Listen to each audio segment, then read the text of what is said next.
Big.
Hey everybody, what's up? Welcome back to the stream. We're gonna build some maps today. I was just gonna do this. We were talking about a lot of Combat Patrol over on the Discord channel, and so I was gonna build some maps for it, and I figured I might as well stream it. So let's get into it, ladies and gentlemen. Right now, over in the Discord server, I should say as well, I'll give a little shout out to. Wonder if I can give him a pop out in here. To the pod. Oh, pop out. Come on, give me a pop out. I think we're playing the Pod 3 finals right now. Unfortunately, I had... Here we go. Do a little... a little watch along with Pod 3. I unfortunately had a work obligation right as these guys were starting, so I wasn't able to jump in and actually stream their game. But... per the announcement on the... Oh, this is really low quality. All right, I'm sorry, everyone. Yeah.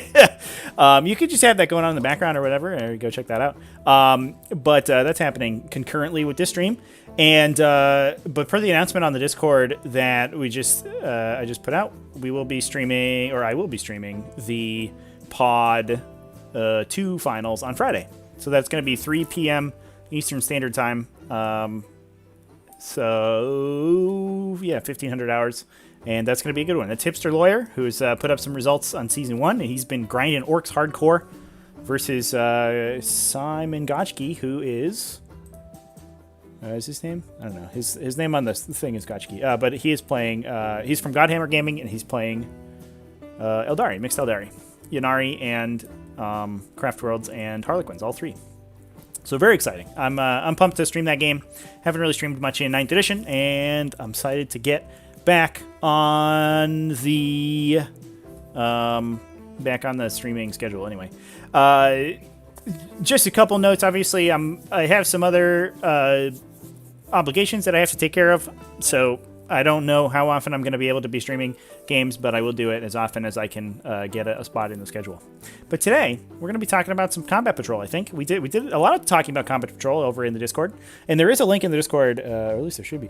I don't think there's a link in the Discord, actually. If anybody is not on the Discord for some reason, it doesn't look like there's one in the description here. Let me get that done. But if you're not in the Discord, then get on in there, because we have a lot of fun. But we talked about Combat Patrol. I'm going to be building some Combat Patrol maps, and I'd just like to hang out with people and chill and talk about 40k and do all that stuff. Let me put that link in there real quick.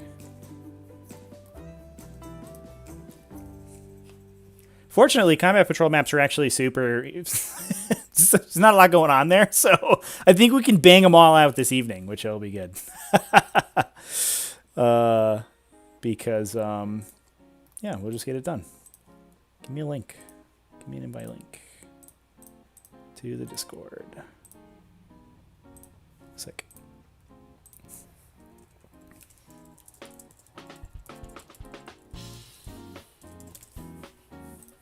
All right, there's a link in the description now. I'll put one in the chat too.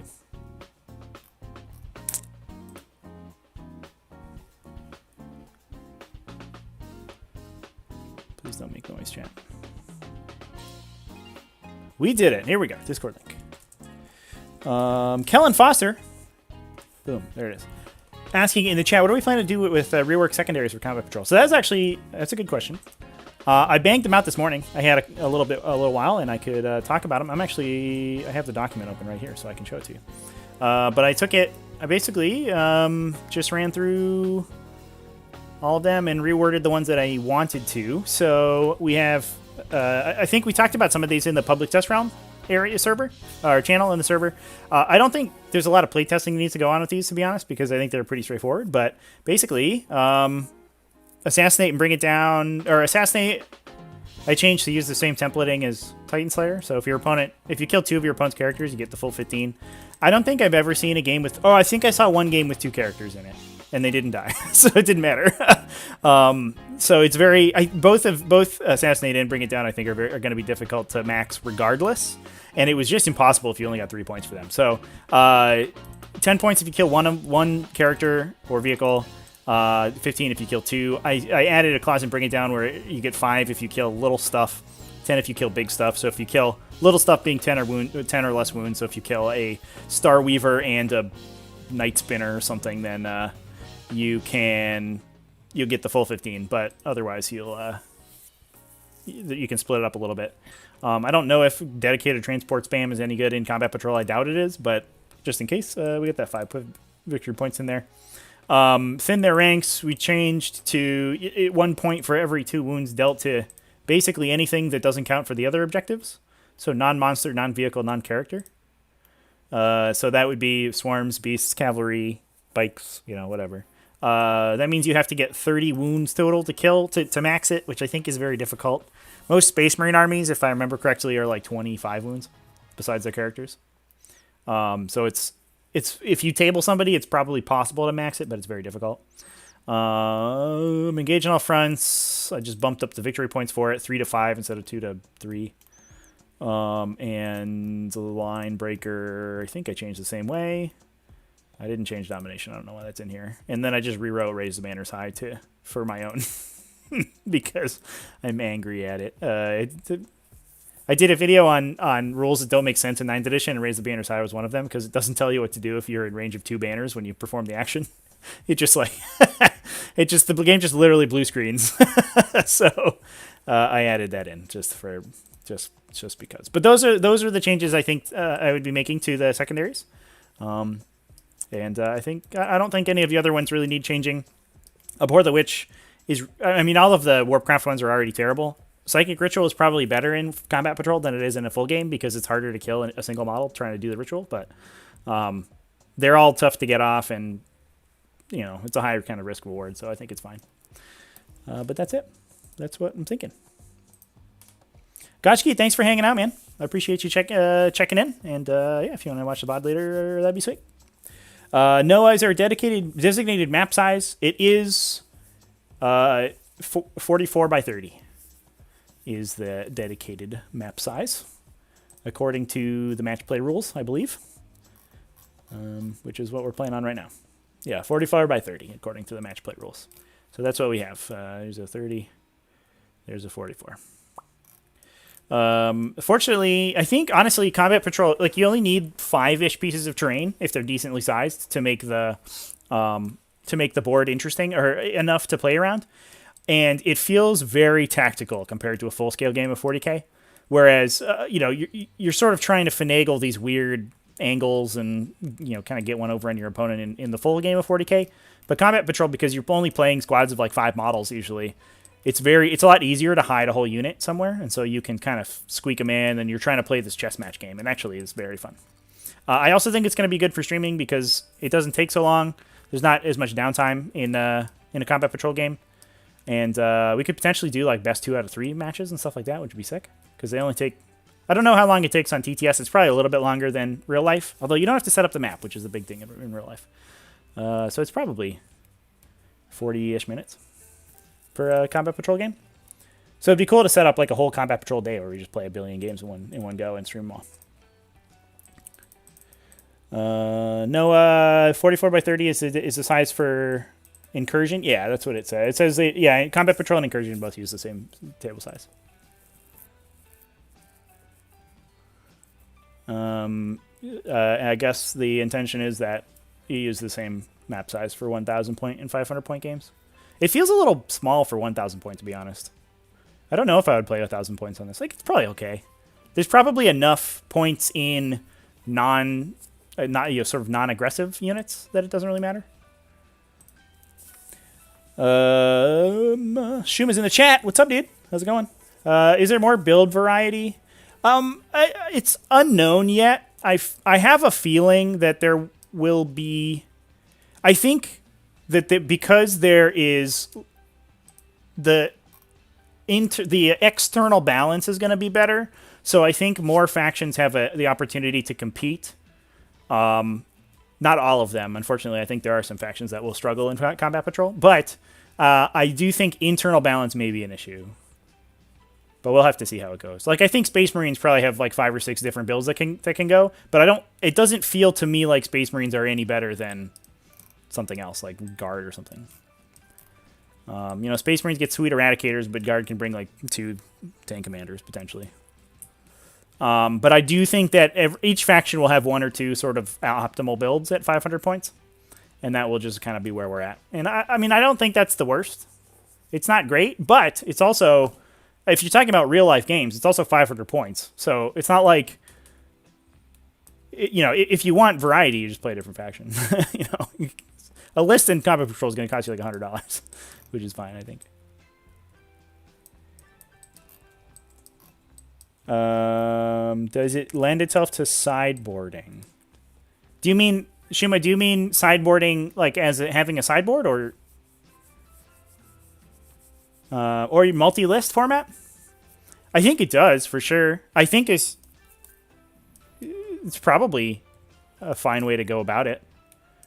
I think that would be cool. I'm not sure. We'd have to see if there is enough kind of space to grow in each faction that there are like matchups are meaningful. But if they are, I think a multi-list format could be really sick.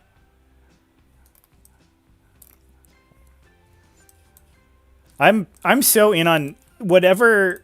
Oh, I should put in the map we're building. Sorry, everybody. I think it's this one. Yeah, here we go. I got the little map that we're building up in the corner, so we can play along. But I'm like sort of all in on multi-list formats in whatever game they are available in. Oops, that should be a negative. I think that they almost always improve things.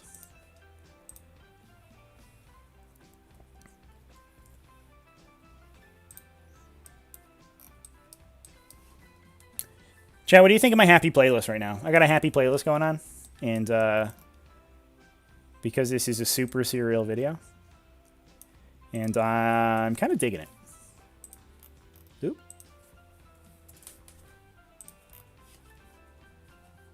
Feels like I'm about to go on my front porch with a banjo, to be honest, which is like sort of the kind of energy everybody needs right now. Oh, is it quiet? Yeah, I turned down my desktop audio. It looked like it was being loud, but I can turn it back up. Is that better?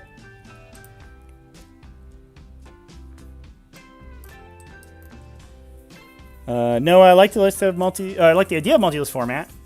Adapt your army and brings something responsive. Yeah, I think honestly, I mean, on a small scale game like skirmish scale games, like true skirmish scale games, are so much better for that than sort of big things like 40k. So, the possibilities are really fun and exciting.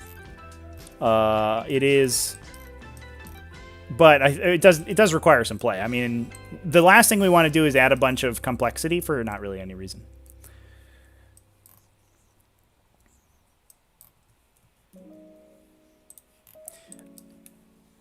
Cameron Reed, how do we drop things with transform? So yeah, in the gizmo menu under move, when you click on an object, we're clicking on the board right now, but we don't want that. For example, these crates, which I probably should drop into the board anyway. You can translate things across the axis, or across one of the 3 axes. So you can just pop them into things. So you can see it's sort of inside the table now. And we probably want that to be a consistent height. So I think I like it so that there's no lip on the edge, because if you can tell, obviously, the container... the containers have a lip on the edge there. And that, that can create some odd play areas, especially if it's taller, where, for example, you can see someone's base through this crevice, but from a top down, it's unclear whether or not you can see them. And so making them flush with the table is good for that. So we should drop this down probably an inch or so, just to make sure that it's flush with the table, and that's at a right angle, so there's no weirdness. So 3.32, and then we can just do the same thing with the other one. 3.32, and as long as they're locked, they will interact with or intersect with whatever you're sinking them into, and they won't move around. You just have to be able to lock. Obviously, if we took this little ruin and it was not locked, as soon as you unpop it, it just falls down or does whatever. I guess that was too far, so it just fell off the edge of the world. But it would pop around and jump all over the place. But that's how you sync things together. You can also use them to like sync objectives into tables and put objectives into terrain and stuff like that, which is important. All right. So this one I spent a little bit of time on beforehand, and I think it's at a pretty good spot already. What we do want to do is add some. I think I want to add some bits and bobs to this thing. Let's spawn a guy. Who should we spawn? My Iron Hands captain. He's back. I like my Iron Hands captain. He's my line of sight checker. So this should be good to hide one infantry boy. So you could put a Primera squad behind there. It's pretty tough to see them. These are not multi-level druids, so there's not really any three-dimensionality, which is hot take, but I don't like that. Are we gonna put any dense cover on this guy? I'm not sure. From my games so far, I think Combat Patrol benefits from having kind of as not having a great variety of terrain, because the game is so small scale that like most of the time you'd never, if you don't want to interact with it, you just won't. So it doesn't feel to me like, so I think most of the terrain we're going to be using is sort of ruin walls and obstacles, and then maybe get into some other stuff. We can do fun stuff, like we can put sub 1 inch tall obstacles in the middle here, like Jersey barriers. Actually, I'm doing that right now. Holy shit. I forgot about those. Here's some Jersey barriers. Do that shit. Yeah. These basically don't matter, so if we call them out as being less than an inch tall in the keywords, then you can walk over them freely. They just give cover to infantry, and you just call them defense lines, I guess, so you can fight over them, and then they don't really have much of an effect, which is fun. They just sort of impede movement, maybe. Even then, not really. If you don't give them unstable, they just sit there, and then you can stand on top of them. Chat, I want to know what you think about these markers that I made too. I made these for all of the T5S2 maps, and I just haven't put them into the files yet.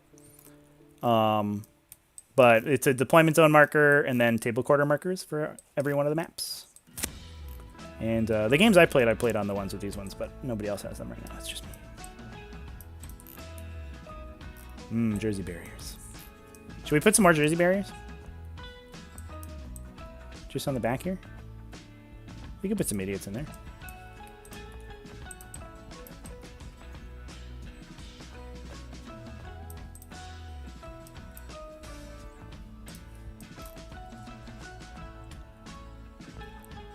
Angus Chalmers in the chat. How's it going, man? Thanks everybody for coming and hanging out. This is gonna be a pretty low-key video, or a low-key stream for sure. It is important, I think, in Combat Patrol, because the board is so small and you're kind of tight. Most of the deployment zones are only 18 apart. You actually do interact with the edges of the table a lot more than you do in a standard game. So you can actually put like terrain right up to the edge, and people will go into it. It's not like it won't do anything. In a standard game of 40k, if we put the terrain 2 inches off the table edge like this, no one would touch it. But in Combat Patrol, it's actually going to be important because, like, you can imagine you're going to run an intercessor squad from your deployment zone to here, or start it here in cover, and then they run to the objective on turn 1 or 2 or whatever. This feels good to me. So we'd have to... I want to put a collider onto these things. So let's turn the tooltip off for this so it doesn't show up.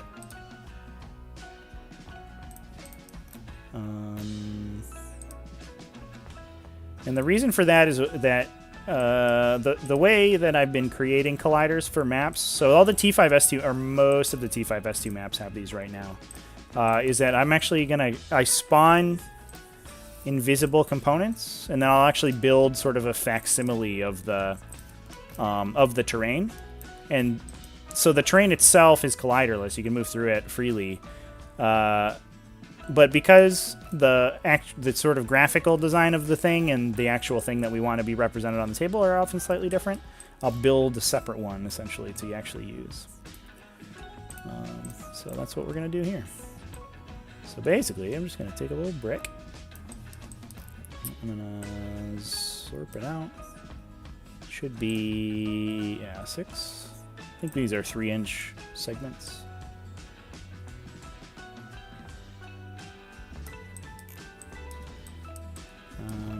bit longer.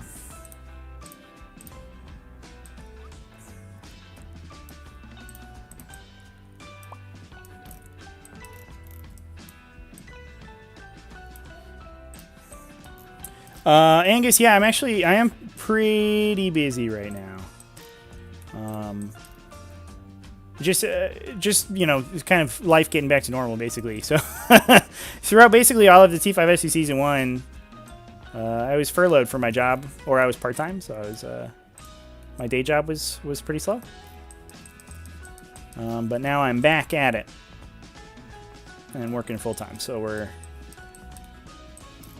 trying to find a good balance. So far, it's been a good time. Oh no! Stand up straight, dumbass. There you go. Good job. Not too busy for I did play. Yeah, I played Combat Patrol at my local game store one time last week. That's the only time I've been out at a game store so far, though.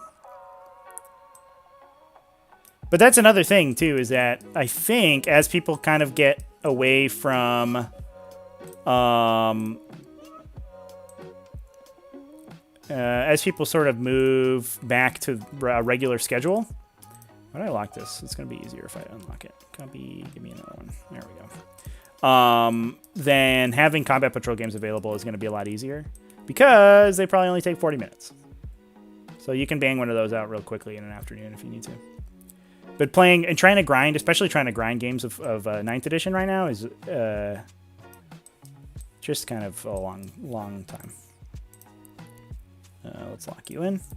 All right. Should we do any special effects on this map, chat?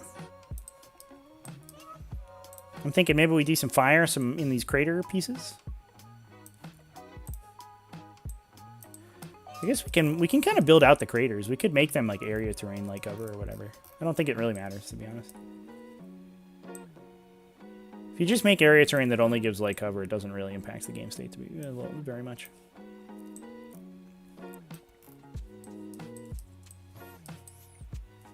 People in chat, how are you doing, by the way? Is everybody finding games at 40k? All right. Should I combine these? And then copy pasta?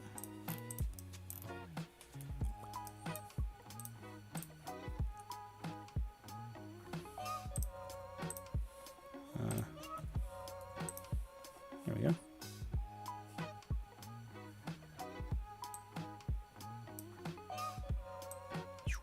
There we go. Just pop one into this guy. And then we set their colors to something invisible. And then we have our custom colliders. A little bit back.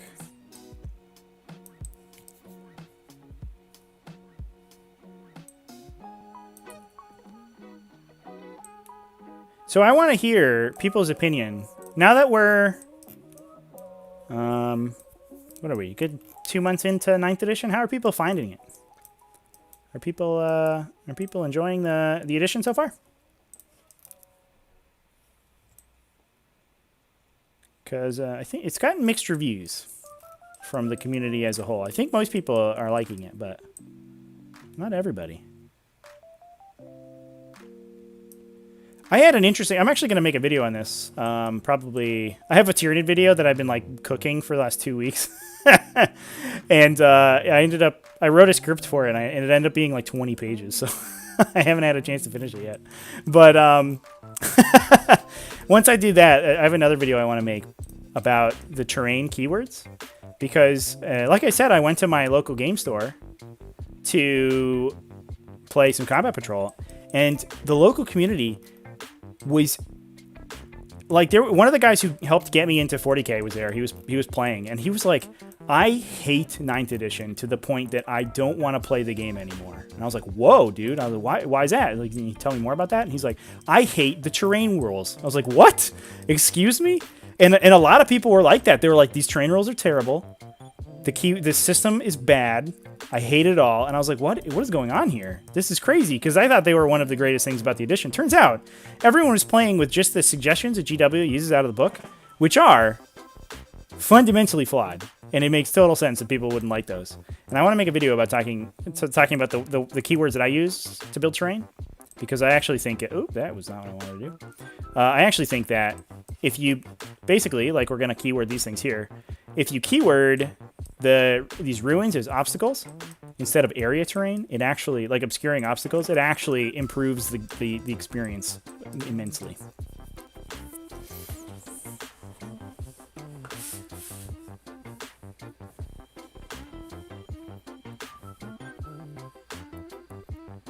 No, I'm not a big fan of simultaneous deployment, not a big fan of the first turn advantage, yeah. It is funny. I would like to see... I'll have to talk to the folks over at... let's get these keywords done, actually. Let's call this obstacle. Obscuring, of course. Unstable position. Breachable. There you go. Then we'll just stick that on all these colliders that we made. And then we'll be set. Make them invisible. These things have kind of weird colliders, I noticed. So, yeah, do we need to fix those? No, it looks fine, actually. It's just these corners are kind of strange. That's fine. We'll make these scalable, I think. Ooh, let's get out of here.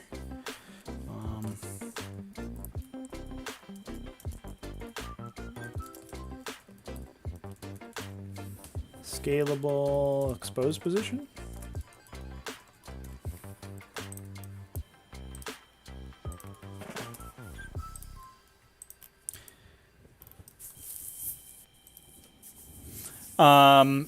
Yeah, so BCP advertised recently that they have a new game tracking method, and that they're going to try to track first turn a little bit better to try to get some good data.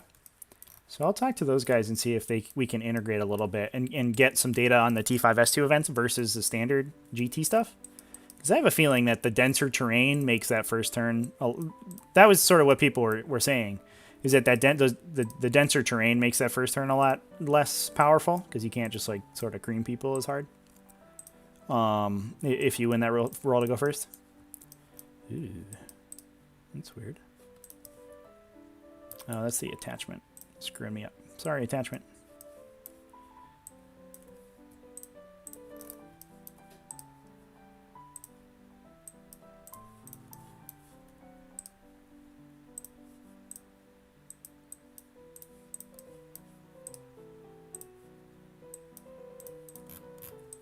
Yay! All right, how about these Jersey barriers?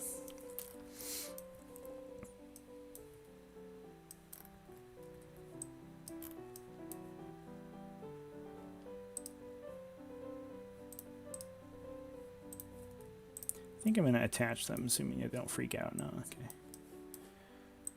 That'll make things easier. Obstacle.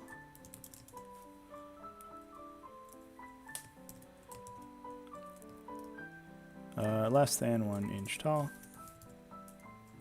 Defense line.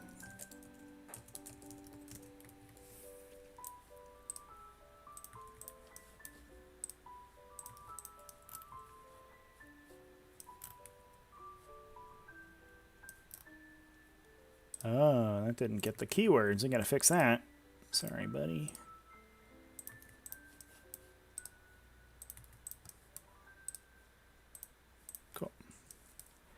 All right, there's a table. All right, what should we do? This one doesn't seem to, I don't know where this table mat's from. I just found it online, to be honest. It doesn't really lend itself to serious, this looks like a zombie side mat, to be honest. Doesn't super lend itself to effects, but maybe we can put some fire in here. Let's spawn a bunch of fire.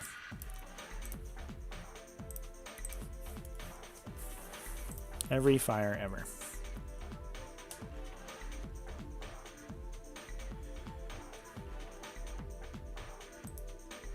Did I ever consider writing the keywords in colored text? That's a good point. I don't know what the color codes are though. I guess it'd be the only thing. I guess I could look them up.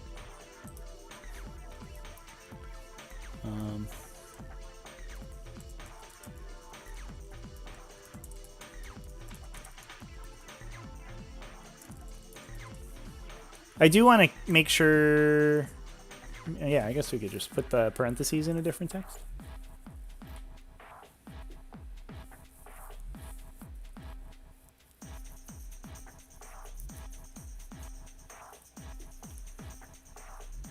Noah in chat, what color should I make these? Give me the color code.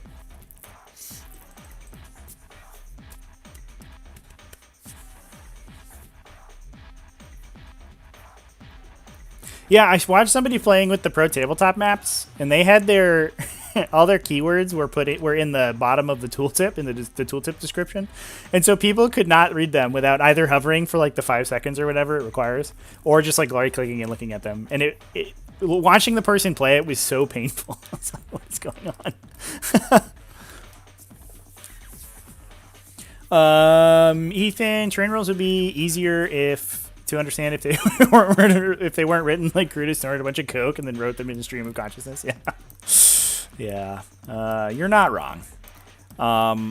It also doesn't help that. It's too big. It also doesn't help. What was I gonna say? I had a point to make. Oh, I think the biggest issue, or one of the biggest issues, I think was so. I guess to go back to that story, I don't know if I kind of made the point clear, but the issue is that people were playing the suggestions that GW has for the terrain keywords. So like a ruin, they said should be area terrain, obscuring, like defensible, breachable, scalable, whatever. The problem is that if you take a piece of ruined terrain that you built for your store that has a base on it, and you call that area terrain, the whole universe like just kind of scrunches into itself. Like the laws of physics kind of bend a little bit, because if you have big bases on your ruins, those being area terrain means that not only does the obscuring keyword not apply a lot of times if you're just sort of generally in the area of the actual ruin terrain itself, but also it means that your line of sight is being blocked by sometimes just like a street curb, which is like just so difficult to parse mentally, I think, for people. And it just sucks, it just is bad. So I went to the Combat Patrol tournament, and I played a couple of games. In every game, I said, "Hey, man, let's just play this way. We'll play with the rules that I use." So the terrain base itself is area terrain, not obscuring, just light cover. That's all it does. And the wall is an obstruction that has the obscuring keyword. And every person I played with was like, "Oh, this game's fun now." Like, yeah, buddy. Sorry. So I think that's the direction to go in, is to play with more sort of independent obstacle terrain. And unfortunately, the keywords that GW has suggested are just terrible. And I think they really mess people up to the point that they are really happy with the state of the game. But generally, the rules themselves are they're not perfect, and there's still huge gaping issues, but they're definitely an improvement. And I do like, for as much crap as I give them, I do mostly like the new packet and stuff. Let's put some smoke in these craters, huh? Smoke. Get a little fire.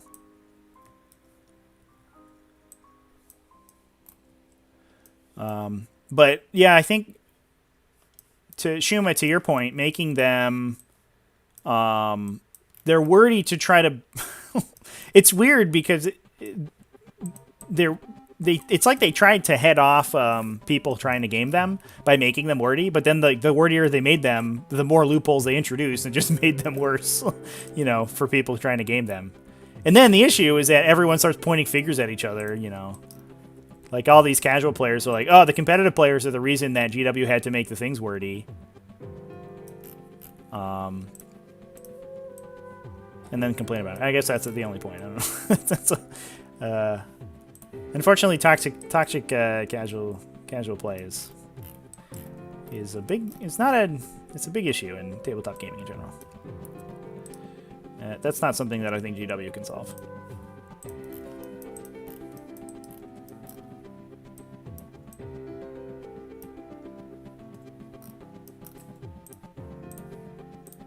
But definitely, I think a lot of the rules in 9th edition Games Workshop definitely tried too hard, you know, to make, and just ended up writing themselves into a corner where they really didn't need to. Am I excited to bring my own terrain to a tournament? No, I'm not. I cannot imagine. I think Pro Tabletop on TTS is playing with those rules, which is shocking, to be honest. But I cannot imagine an in-person tournament making that change. That seems a little bit intense to me. We'll find out. You know, maybe they will. Maybe it'll be okay, but I don't know. I certainly am not interested in buying a whole bunch of terrain to make my army better, so I don't know if I'm ever gonna play in a tournament that uses those rules. All right, I would like this little grate to steam a little bit, but I think this steam might be a little bit too much.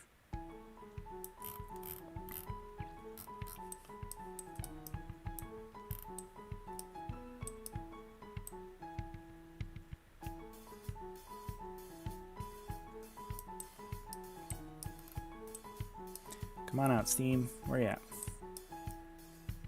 There's a little bit of steam. Maybe a little. Oh, come back. A little bit more, maybe. Is anybody's? It'd be interesting to hear if anybody's kind of local group is, or if any big events. I don't know if any big events. Obviously, not many are being scheduled right now. But I don't know if any of them are kind of planning on using those rules. The BYOT rules.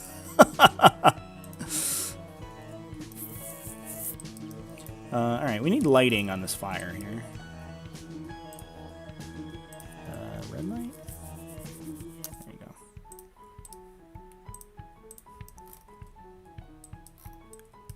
Oh, Kellen, 2021. Dang, son. Where are you located? Where that's the lockdown's that severe?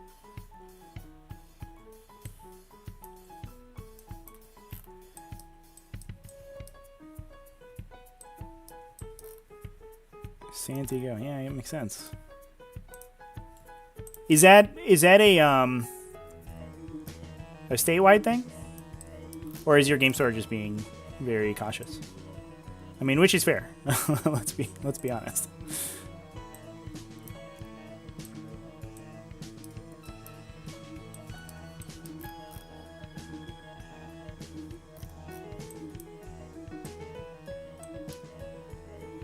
Let's lock this guy into place. Turn your tooltip off.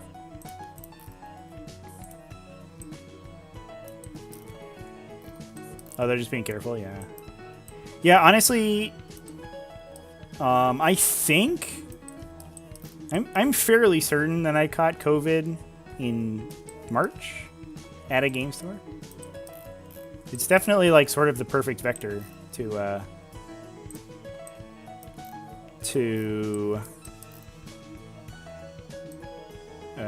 transmit a disease like that. So it makes sense that a game store would be cautious, but I mean, it sucks for them. It's too bad for us, but like at least we have TTS and stuff that we can play around with. But it is absolutely devastating to their business.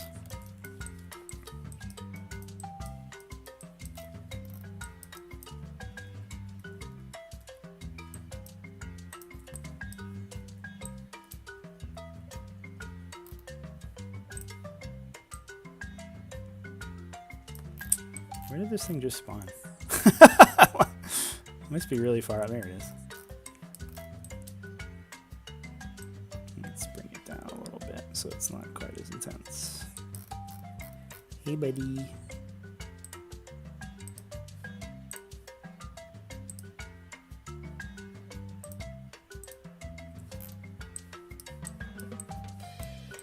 Man, that reflection on this this texture mapping here is really cool. The reflection on this container, that's very impressive. All right, it could be a little bit brighter, I think. There you go. That looks okay. How's that for a map, chat? That looks pretty okay. Kind of want a street lamp. I get too deep into street lamps. I need an intervention on street lamps. I probably should not build a street lamp. Does this have its tooltip? It does. Let's get rid of that. Oop. All right. I think we should be okay. Just want to make sure no random tooltips pop up. I think we're all right.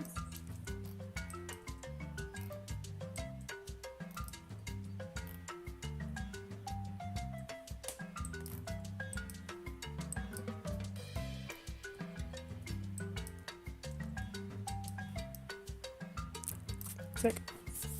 Kellen, whose name? Who are we referring to right now?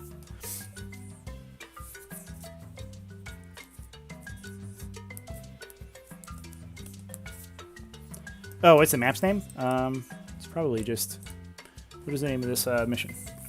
Outriders. Probably just Outriders. Let's save it. Overwrite.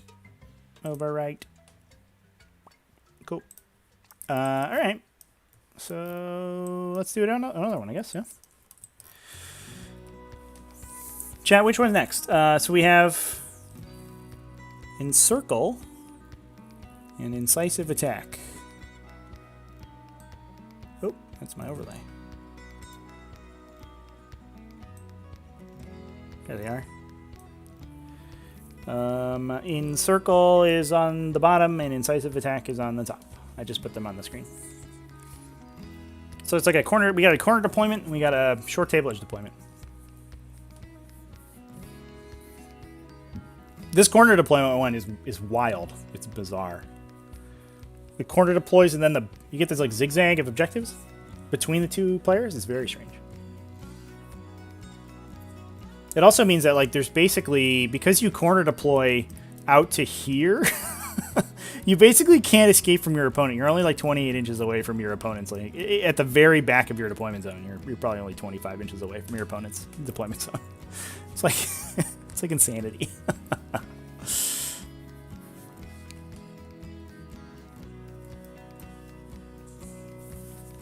I am worried about alpha strikes in this format for that reason, because you can't back deploy and escape.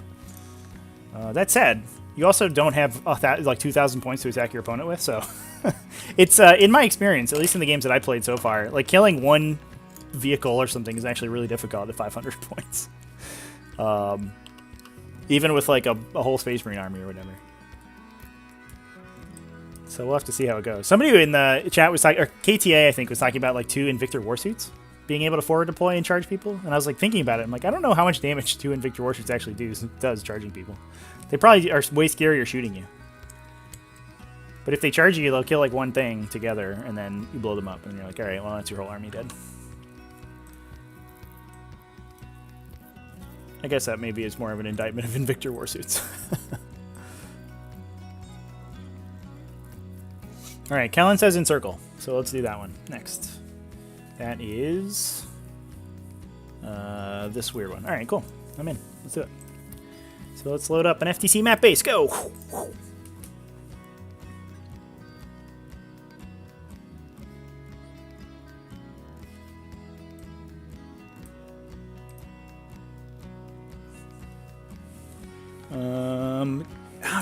They're not even that reliable against vehicles. Like, they don't solo a vehicle. And they don't even, like, combined with shooting, they don't kill it. They need, like, both of them going into one thing will blow it up. But it's like 5 attacks to hit on 3s. They miss 2, you know, usually. And then maybe 1 fails to go through. So, like, they do, like, 9-inch damage in melee. Which is a lot, in fairness. But it's not like an Invictor charging a tank is going to immediately kill it. It's very highly unlikely that an Invictor one-rounds anything. I'm just going to be white. Go down to this one.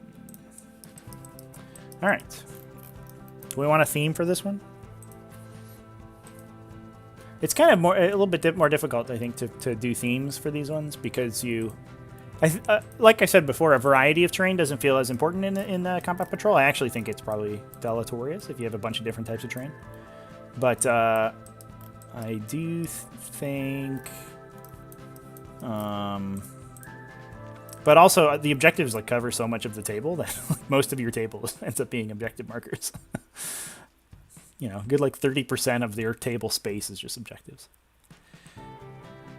Could do a desert, do some Fallout ruins. Those are a pain. I actually kind of hate the Fallout ruins. They look better than anything else, but man, dude, are they kind of annoying. Here's the gaming mat I used for the other one. Can we find a new one?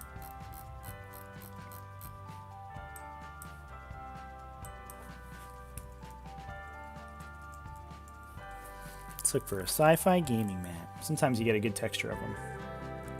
That's square. That'll distort weird if we put it in. Boo, boo, boo,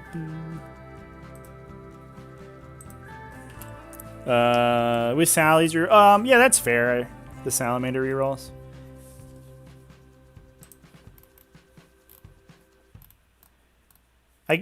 They're kind of in a weird spot with salamanders too, though, because they want to wait till turn 2 to do their thing, but then they don't forward deploy and like punch you right in the dick on turn 1. If they do that.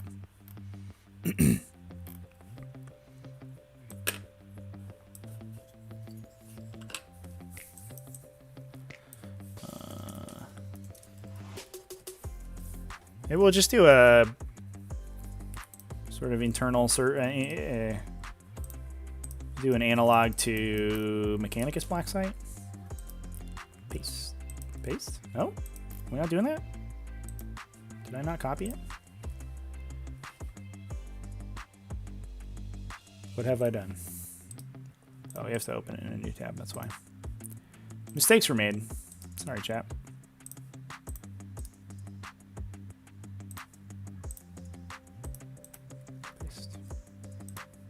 So I just noticed that in the recent FTC update, there's an apply image to table option, which is very cool.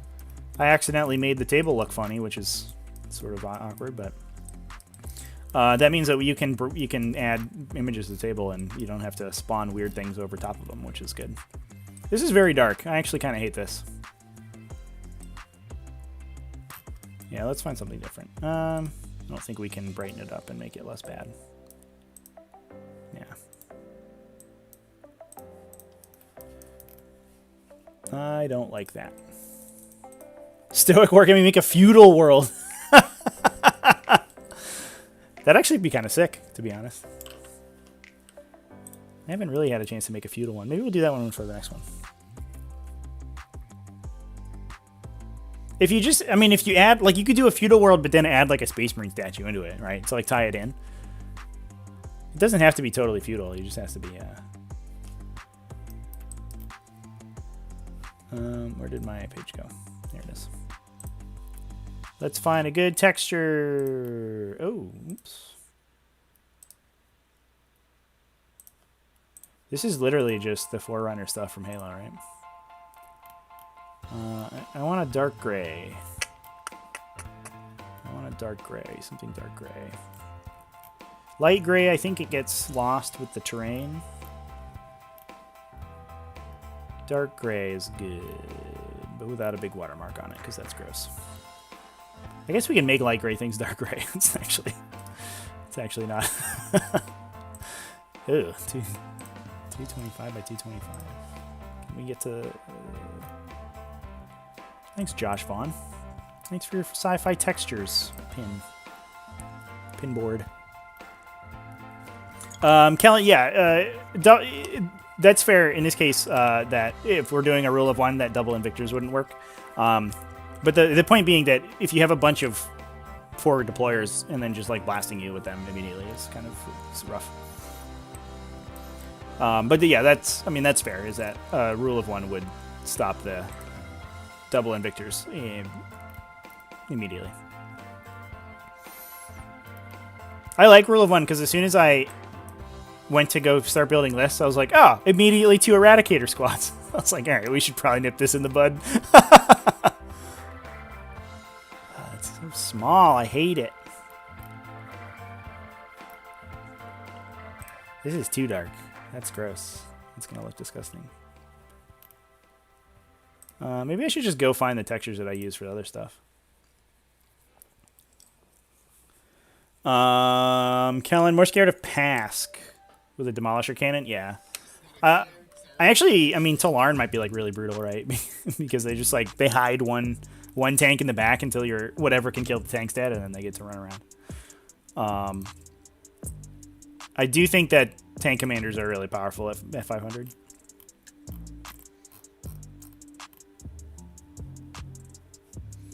But we'll have to see. Honestly, the list that I played, I kind of dig.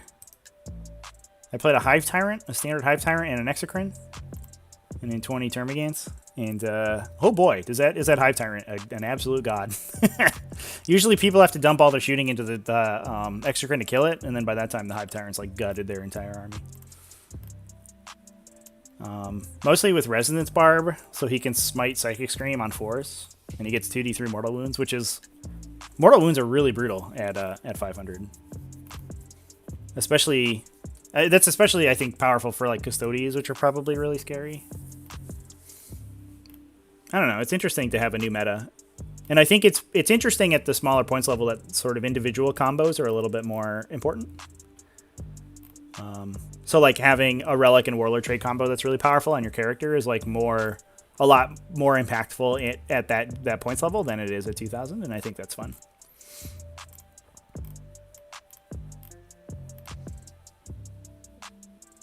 Ethan, they should rule of 2K games? Yeah, maybe. Given that, yeah, rule of 3 definitely feels like a 8th edition thing. Like, given how much smaller scale the 9th edition games are, it feels a little bit, it feels a little over the top. Like, I don't know many lists that take 3 of whatever. Even Eradicators, like, is, you know, one of the most efficient units in the game, and people only take 2 of them. A lot of times, not all the time. But most lists have trouble squeezing that last one in, I've found. Except for those Imperial Fist lists now. Oh my god. Like triple Eradicators unlocking triple Whirlwind Scorpii.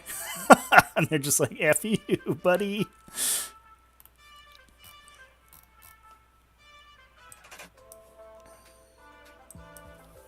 Alright, let's this is boring. Let's look up Wargaming Mats.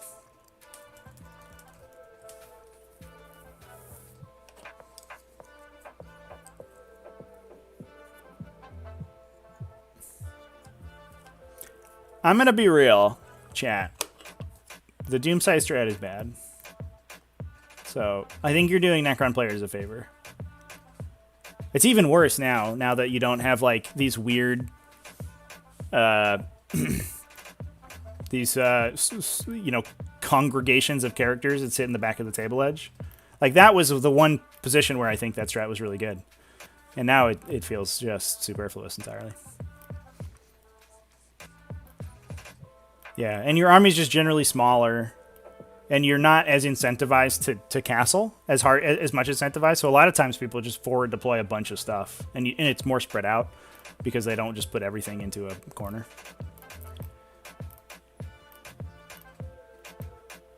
Oh, what is this? This is cool.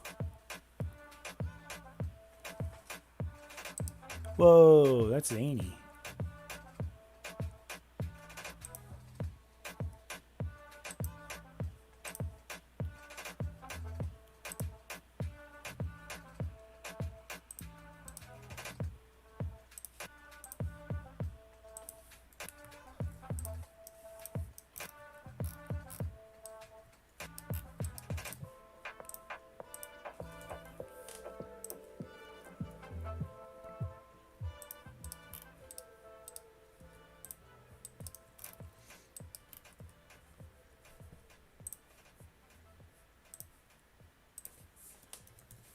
I should have saved the correct map size map markers. Whoopsies. It's okay.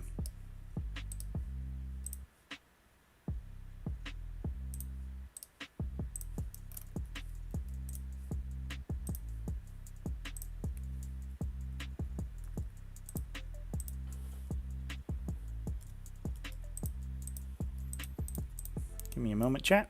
Apologize. I'm just going to set these map markers to be correct.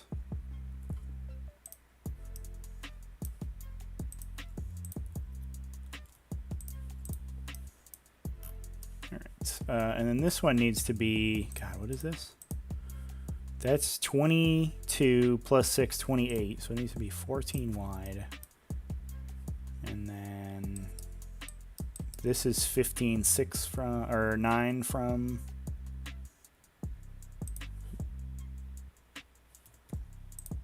From there. This is blue player side, right? Yeah. And then in the table. There you go.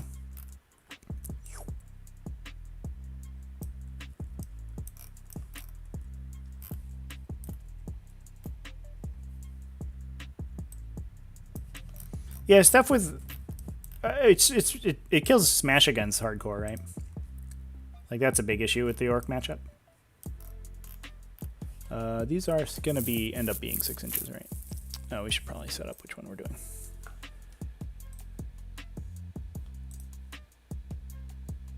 They're doing in circle.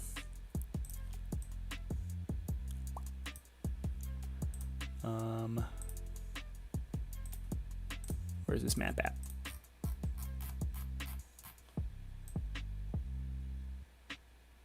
Sorry, chat, I'm just going to look at the big one. Yeah. All right. So it's going to be, yeah, end up being 6 inches off the edge. Yep, cool. So we just need to make another, I don't need the extra deployments on marker on this one right now. We can build that in a sec. So this ended up being 14 in the table.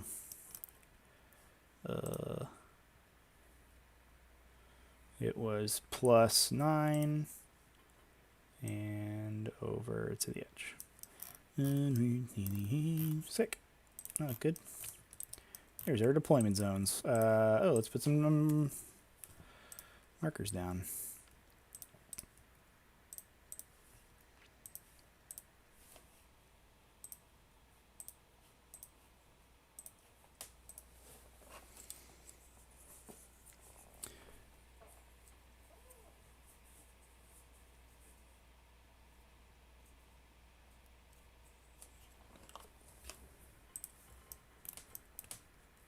Yeah, orcs are way worse at killing planes now, right?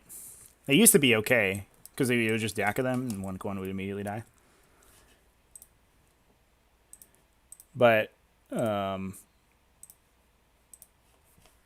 mean, honestly, I think a lot of, like, I found my army was really terrible at killing planes. I played against the triple tiger sharks the other day, and I was just got awful at it. So this is going to be -3. Oh, come back. And 16 from the center. -16. So there's one. The next one is going to be, what is it, 6 from the center? Yeah. And 6. The next one is going to be 6 and -6. And the last one is going to be 16 and 3. Look at this little zigzag we got going on. All right, cool.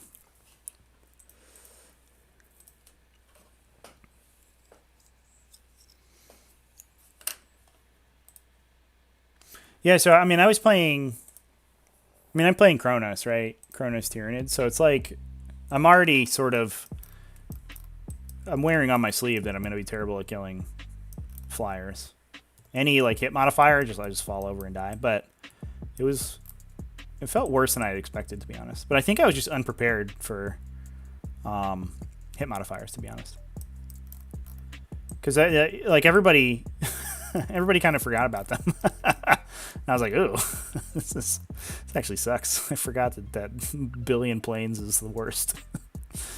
Not that every army sucks at it, but I think mine did specifically. But now that there's no shocks, yeah, I like shooting planes with the smasher guns just seems like it's going to be a miserable time. All right, where do we put these ruins? These walls. I kind of like maybe doing a little angle like that. Do we do it like this so it's touching the terrain?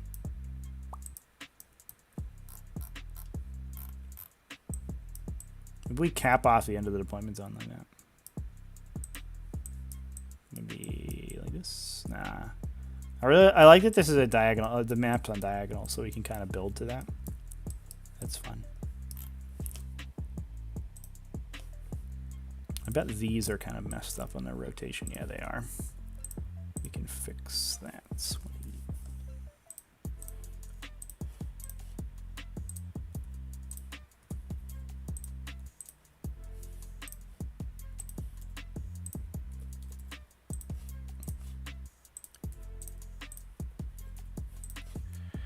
All right. So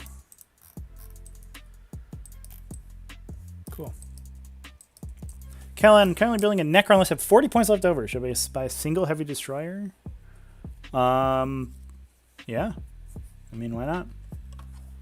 If you don't use it, lose it, right? Might as well. It's not like you can do anything else with 40 points.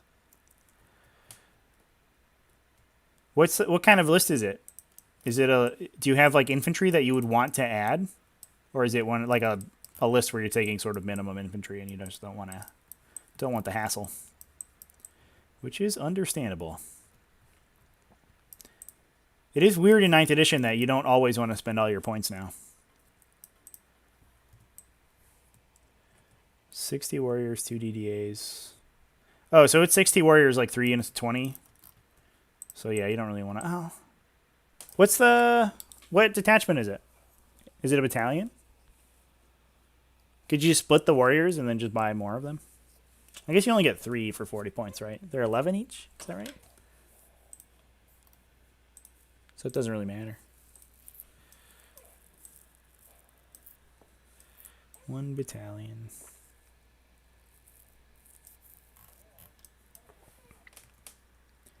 Yeah, I don't see anything wrong with just adding a heavy destroyer. I mean, it's a single infantry model, right? Which is like the single most powerful unit type in the game right now, because you can just be doing actions with that guy. Like, it doesn't even matter if he shoots his big gun. His big gun's sick, but if all he does is drop some banners, so your warriors can advance around, that's all he needs to do.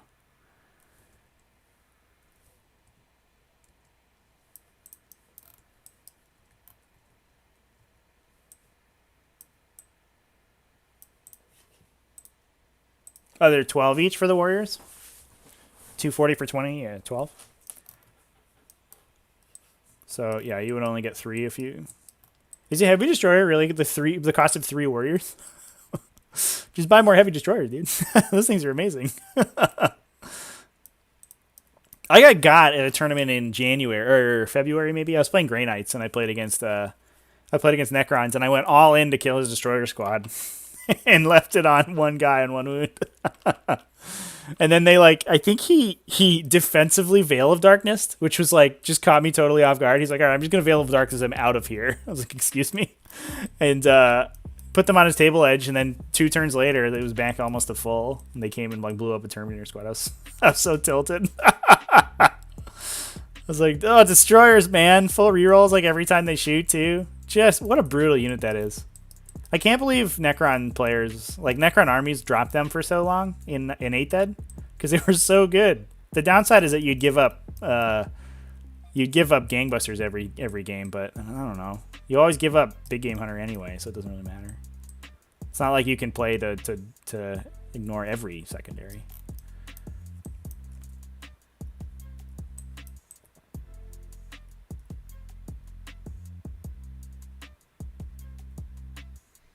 But, man, is that unit sick, in my opinion.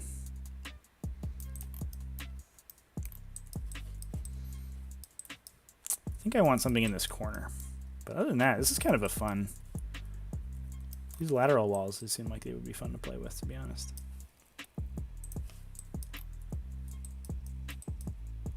Logan never dropped his destroyers. Good man, sir.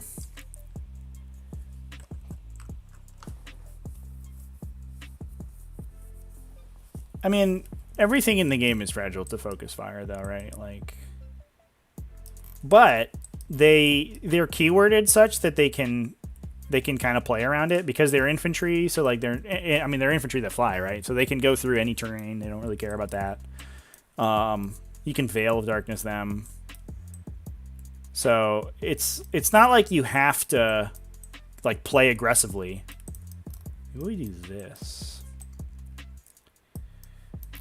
Like you don't have to put them right in harm's way and eat shots before you get to shoot with them. If that makes sense.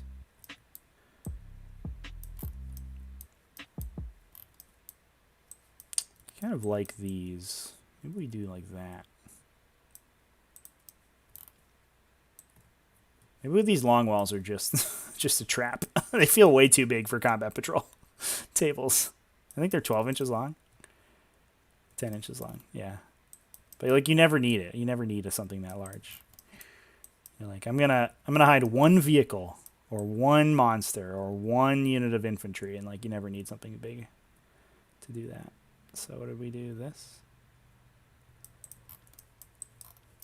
That seems pretty good. Maybe we add dense cover in the back. Oh, I like that. We add dense cover in the corner, so if you want something that's in line of sight, you can just deploy it in the back. It might want to be hit. Remember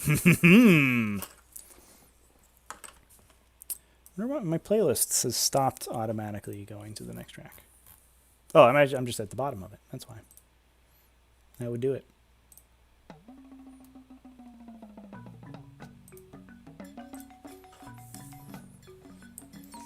Logan, very helpful for a new Necron Codex. Yeah, me too, man.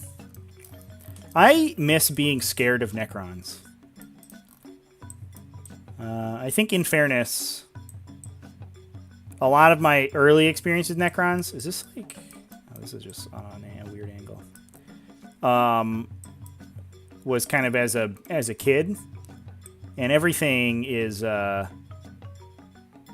everything gets blown out of proportion when you're a kid, right? So, like, I had a friend who played Necrons, and he played, like, basically just the Nightbringer at 1,000 points. And it was always like, oh my god, we can't kill it. How do we kill a monolith? It's armor 14. You need to melt a gun and roll a good armor penetration or whatever. Oh my god. But it wasn't like those things were killing you. But I don't know. It was having that kind of emotional response to the game was always fun. I just want to be a kid again, everybody. News at 11. As a kid, I killed a Land Raider with a single warrior. With their sweet rending ability, their armor penetration ability. That was cool. This doesn't feel like it has enough in the deployment zone. Ah, keys screwed up.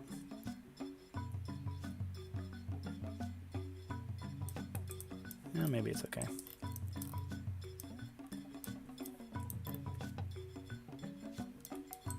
I actually think it's probably more interesting to keep this one in line of sight. So we put a wall like here.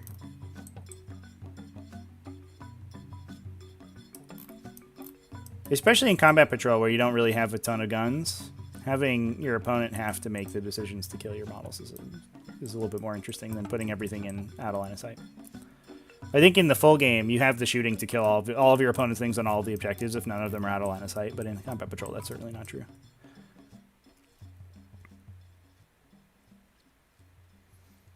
So we could, like, do this.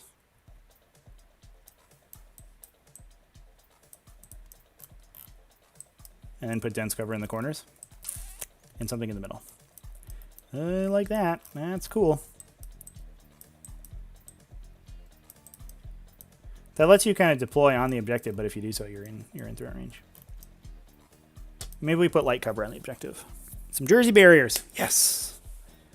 Logan, is Combat Patrol shaping up to be a very real thing? I hope so. That's the goal.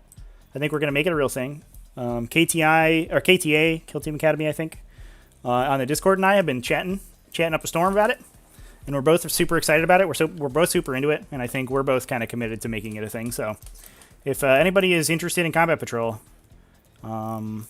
Once I build these maps and write up a rules document, we'll launch a tournament, and we'll see how it goes. If people really enjoy it, then we will continue. But we're already talking about doing rankings, doing tournament circuits for it. I think, honestly, I think that it is a better competitive experience in full-scale 40K. But I'm biased towards small-scale games, so take that with a grain of salt. I think smaller games make for better competitive games, but that's me.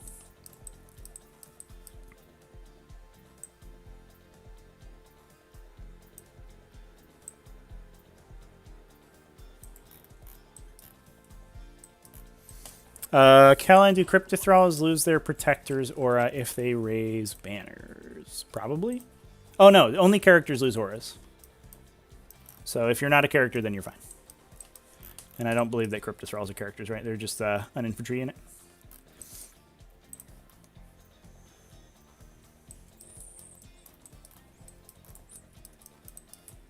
Yeah, so we'll start registration probably this week for the first event. And for Combat Patrol, and we'll go from there. And see how it goes. It'll be just a casual thing. We'll probably play three rounds. And then if people really like it, then we'll just keep going. Based on ITC and the T5S2 rules, the cutoff for T5S2 is 1,500, and ITC I think is 1,000.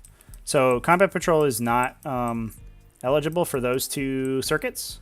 But what KTA and I were talking about is doing a separate circuit, which I can work with BCP to do. So we can have a separate competitive circuit for Combat Patrol that rolls into probably in-person events a little bit harder, which I think will be fun. So we can try to push for like a 2021 World Finals kind of thing. All right, let's grab some grates.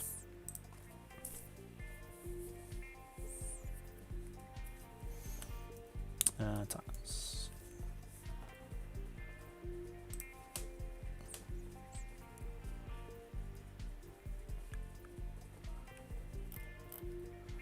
You guys be down to try it? That's sick.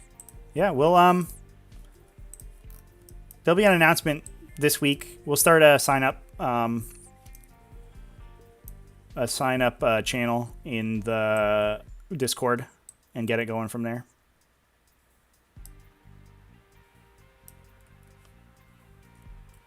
Probably do this, I guess. So those will be dense cover. So if you want to hide in the corners and sit in dense cover, it's fine. You can do that. You can also you can play kind of line of sight blocking if you have something here.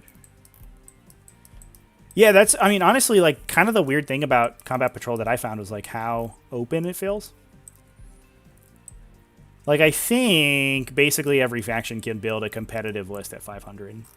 And the super synergies that some factions have, like Space Marines get all their weird Forge World stuff, and like Chaos with, like, just sort of multi-detachment bizarreness, doesn't really feel like it's quite as bad, especially since, like, Space Marines can't, like, hyper combo.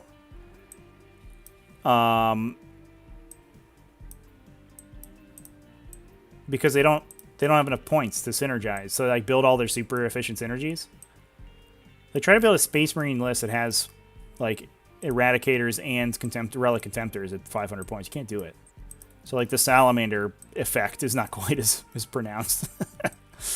And you start just playing more, you know, it's just better. It's like fundamental 40K, right? You're not playing into, like, how hard you can synergize. You're just building lists that are fundamentally balanced, which I think is more fun. Brendolf, what's up, dude? We're talking about Combat Patrol, bro. Speaking of which, Brendolf, if you have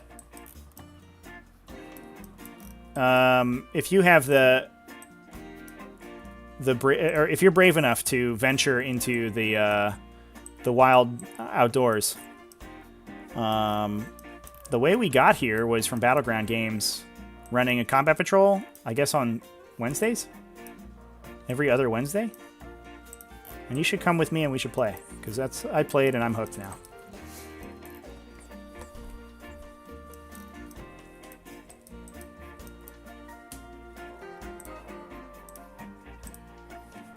This song is straight up elevator music. What the fuck am I listening to? Did I save my Steam? No. That's okay. I want something in this middle, chat. What should we put in the middle of this? Should we put an obstruction? A big obstacle? Also, these corners feel empty, but I don't think that's as big an issue. We could just put walls in the corners.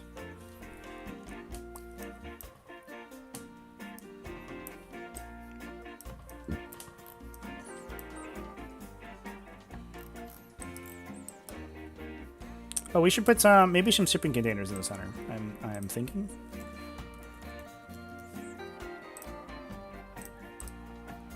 Just do that. Yeah, that feels real good, actually. I like that. Should we do 2 of them? Stack them?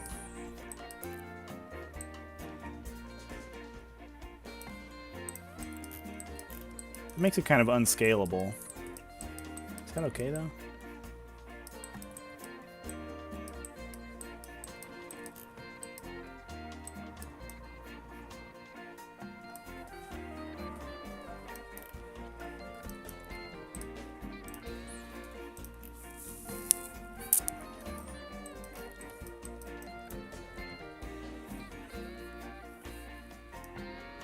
Maybe this needs to be longer. Maybe we use the longer one for that.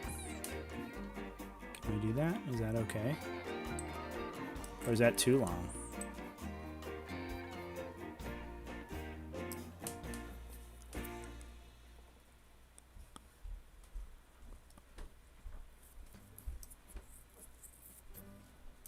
Maybe we just add a thing on the corner here. I'm just kind of worried that this isn't quite protected enough. I guess it's fine. I don't know where red player goes that can shoot there. If they go here and move and then they can see like that, yeah, it's not great protection. Maybe these need to move back is all.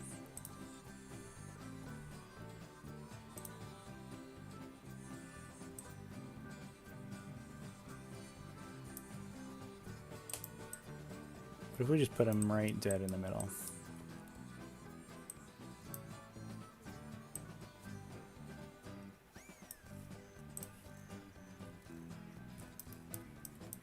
Yeah, I think I like that better.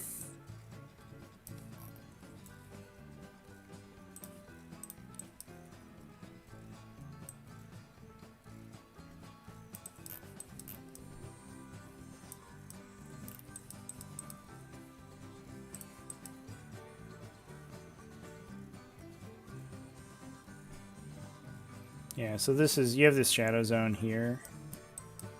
And then this line of sight is possible through here, but it's kind of difficult. And then you can corner deploy stuff in the dense cover and just run it to objective 1 if you need to. Alright, that feels good. I'm feeling strong. And then I think we just take this and we add another one here.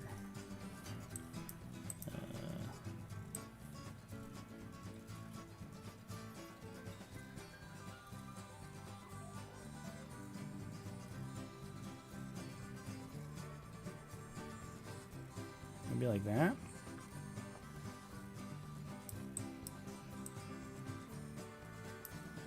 Or maybe it's just, maybe we just add one section of wall. I think I like that a little bit better.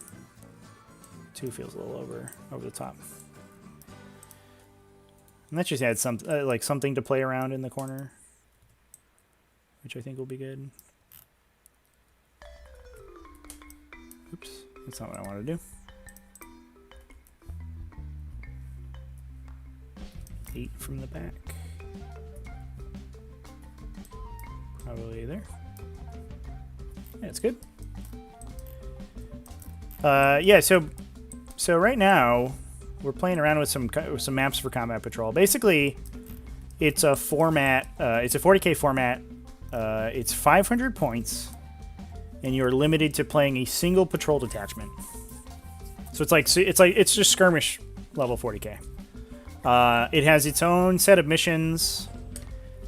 Games Workshop dropped the ball a little bit. It uses the Eternal War format, but They didn't really do anything special for it, so it's just like... So the secondaries need retooling, and we talked about it at the start of the video, that I rewrote a bunch of them so that they work at 500 points, but otherwise, basically just uses the standard match play rules, Eternal War rules, but with some missions that are designed for... It revolves around 4 objectives. All the missions have 4 objectives. And very close deployment zones and stuff. It plays on a 44 by 30, so it's a lot smaller and quicker. But I played a game, Brendo. I played a game of 40k in 25 minutes last week, and I was like, oh, okay, well, I'm in. Count me in. I'm sold. You got me.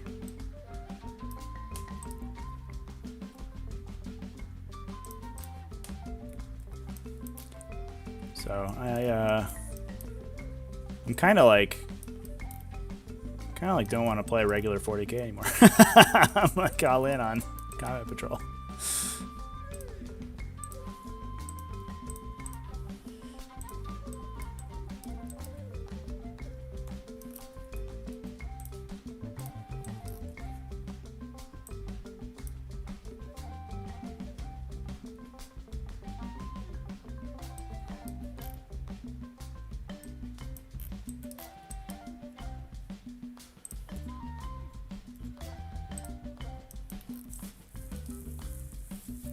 Alright, well, these look pretty good. Get a drum as a toy for Christmas. We're in the reggae part of the alright, this is annoying. The reggae section of the playlist today. Oops. That's not what I wanted. What is this? -9?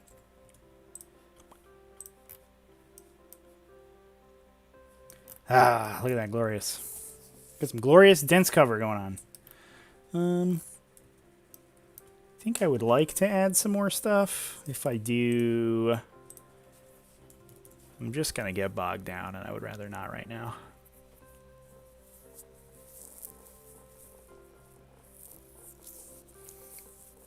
I'd like to add some yellow light fixtures, but I'm not sure where is good. These ones are kind of overpowering, unfortunately. I don't generally think that they have good.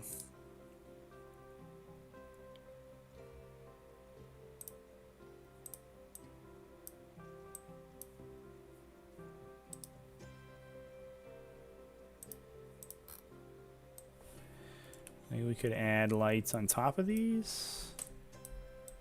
Unfortunately, these have colliders, and I don't have a way to remove the colliders, so if I add these lights on top, it kind of messes things up.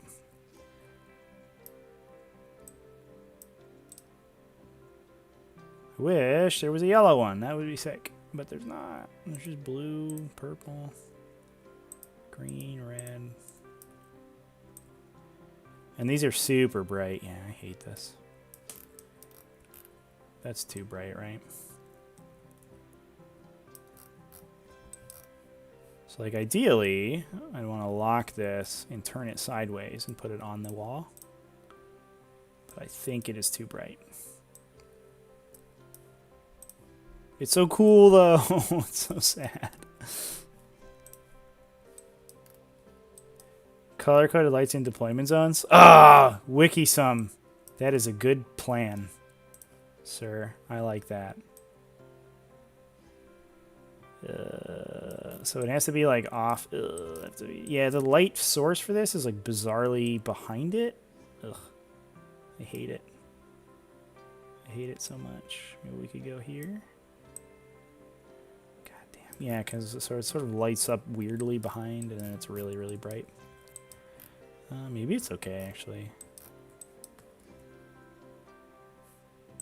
I'm not sold yet. This one doesn't have the variable colors, which sucks. This one does. But it also doesn't really fit on top of things. Yeah, these lights are just the worst.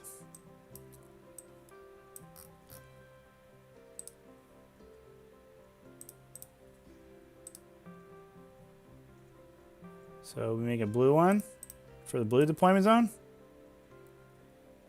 Will you stand on top? There, we gotta do this. 2D.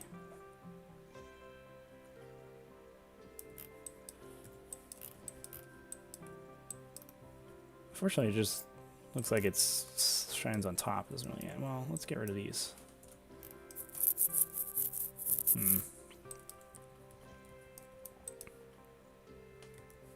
I like these.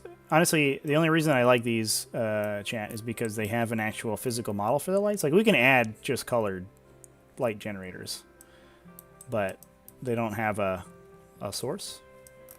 Downside being that if we just like put this here, it has a collider, and sometimes it messes up with stuff. If we just put it right next to the thing that we have it on, it's probably fine though, right? So like, what if we took it and locked it?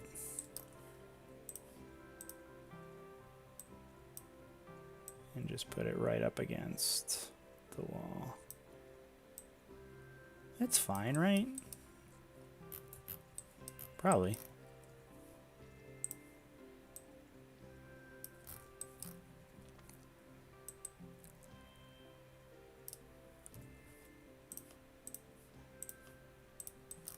I kind of like that idea of having color-coded lights on the different sides of the table. I might take that and run with it, honestly. Wiki some. So that's a really good idea. You're on the right track there, bud.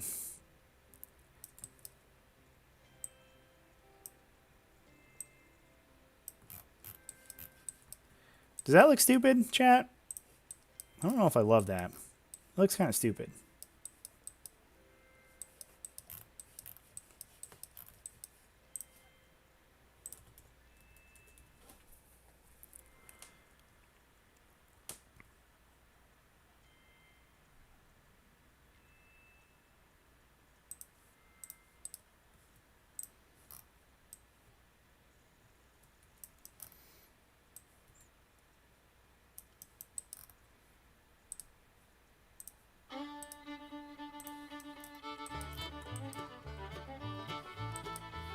Inside corner.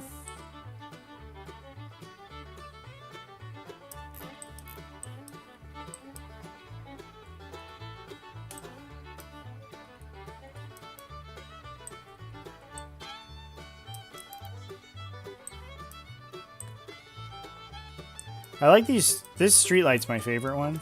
I use that one on the Imperial Guard map really hard, a lot. But it is also kind of a pain to work with. It shows. I mean, maybe we just put them on both sides, right? And then like the fact that it bleeds through doesn't really matter.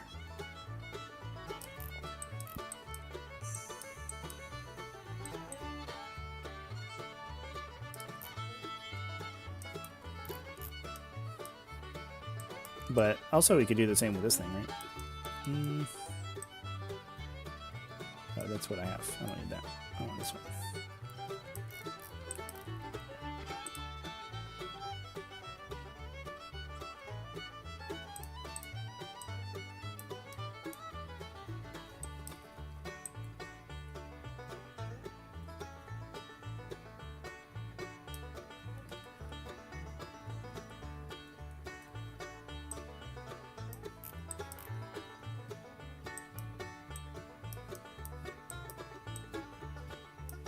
Why are we in Banjo Land here? What is happening to my music mix? I'm just on a random YouTube library mix right now, chat, and it's just picking up random stuff. What are we listening to? Get this garbage out of here. What the heck?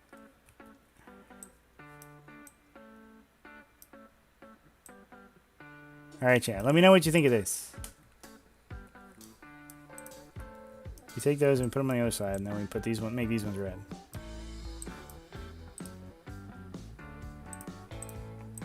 Make them all red, not just one.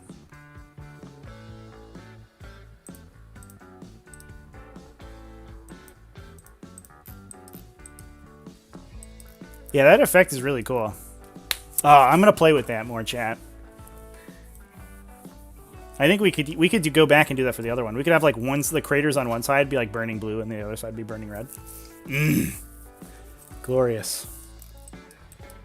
These ones are really... Oh, it's doing that thing where if you overlap a bunch of lighting effects, it kind of messes up and freaks out. I'll try to stop that from happening.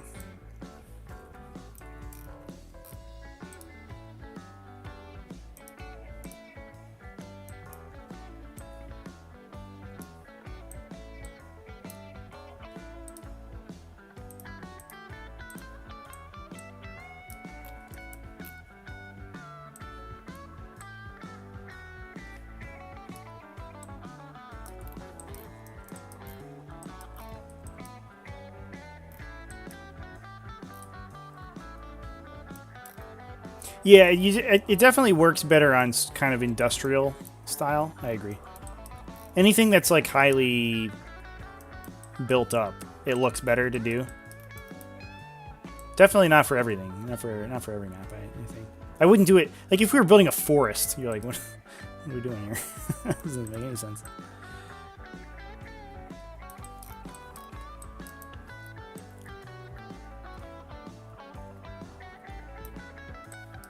This thing is just too bright, man. That light source is insane. What if we put them along nothing? No, it doesn't really work. I don't like that these light sources are interfering, though. It's kind of annoying.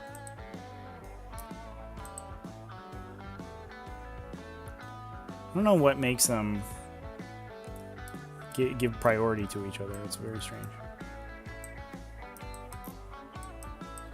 Better ed. These will probably be just obscuring, breachable, unstable,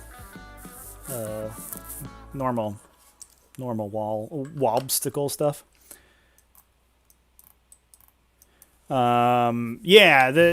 This you're theoretically supposed to use this size up to 1,000. It doesn't. 1,000 seems a little big for it. Like 500 seems good. I mean, maybe 750, but 1,000 is like starts to run out of room.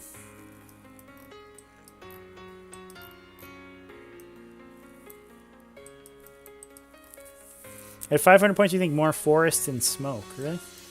I was mentioning before. So we were talking to Lockjaw, and I actually I don't think I like a wide variety of terrain at 500 because it just feels kind of superfluous, to be honest.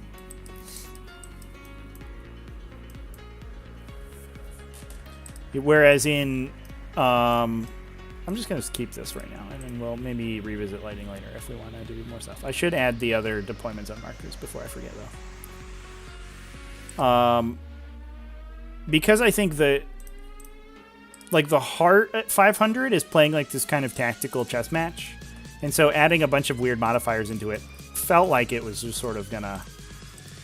It was going to, I guess, conflict with that. So let's do this.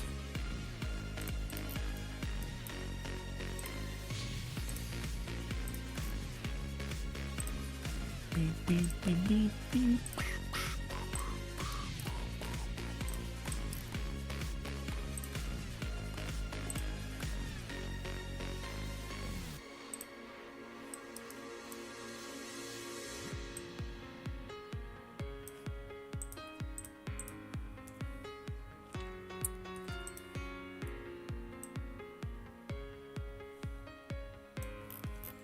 We did add smoke to this one, though. The last map we didn't add any smoke, but this one we did add smoke to the back. I think just from kind of a balance standpoint, smoke or dense cover tends to affect some factions more than others. I guess it probably is less of a big deal in 500 because I don't think you can really include the same level of support that some factions do. But I do think it's worth talking about.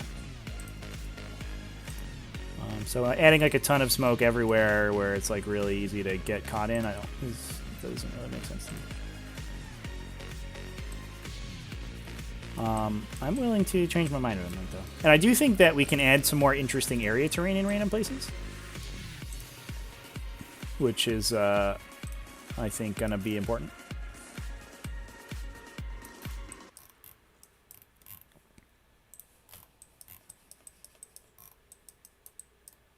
All right, we'll do that for now.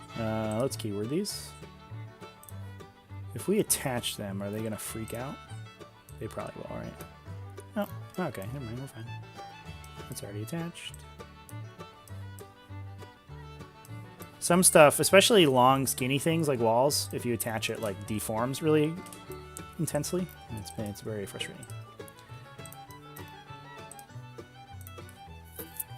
So this will be area terrain. Tense cover. Same for the other side. This will be the same as we had on the other map, so that's an obstacle. Scalable.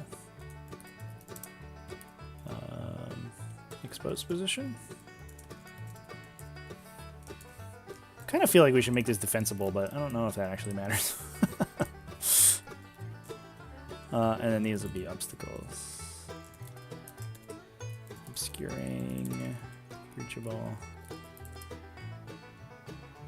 unstable position. I think we had that in the other order on the other one.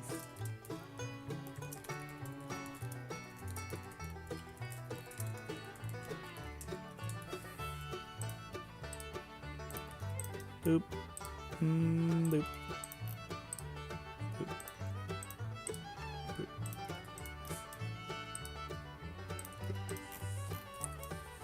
Cool. That looks pretty good. Let's save that. Save. This one is called Encirclement? Question mark? Encircle.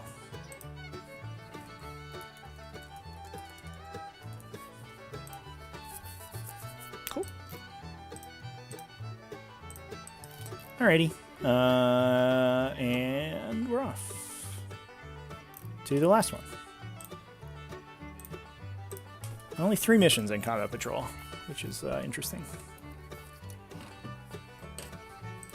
So that is... Let's put it up on the screen.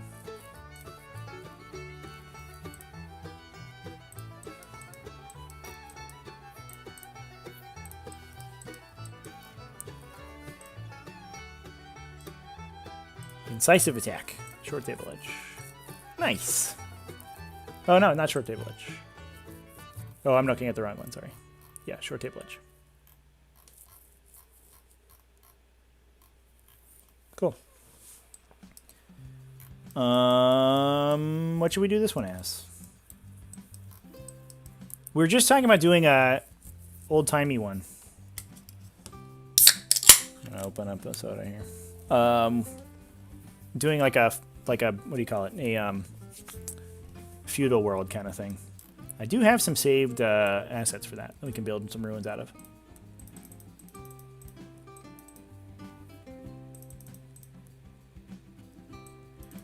Better add, are the walls all intended to be fully blocking?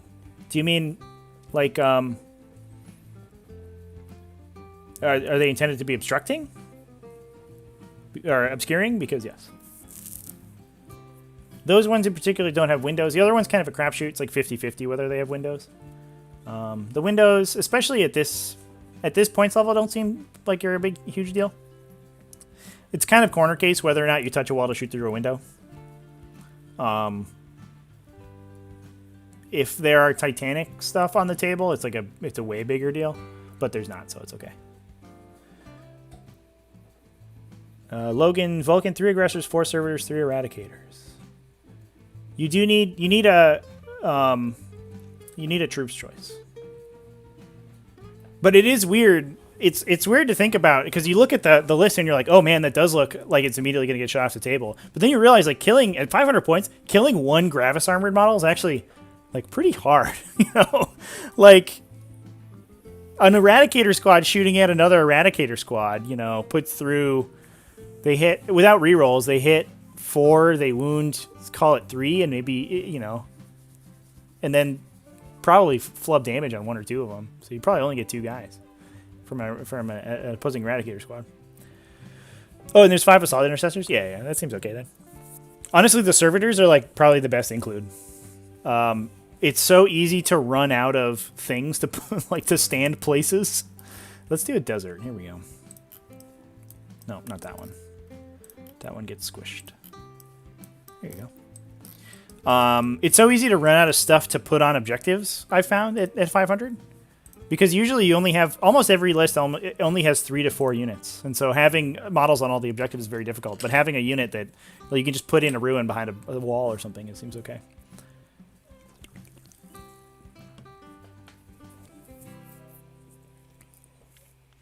Better add...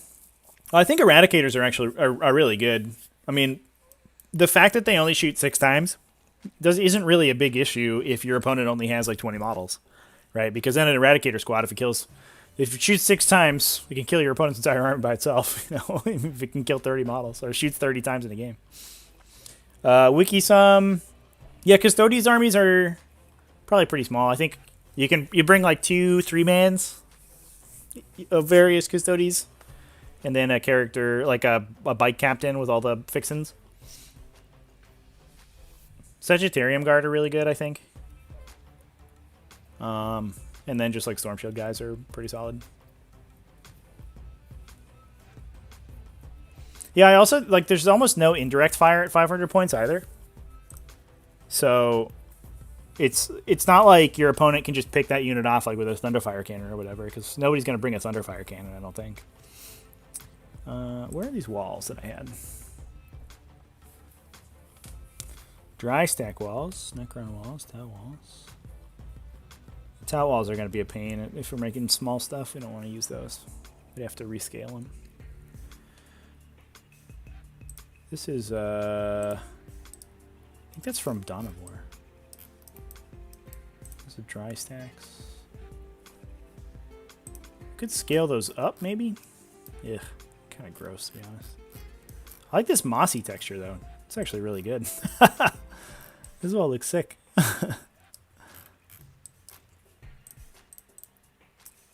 What happens if we scale you?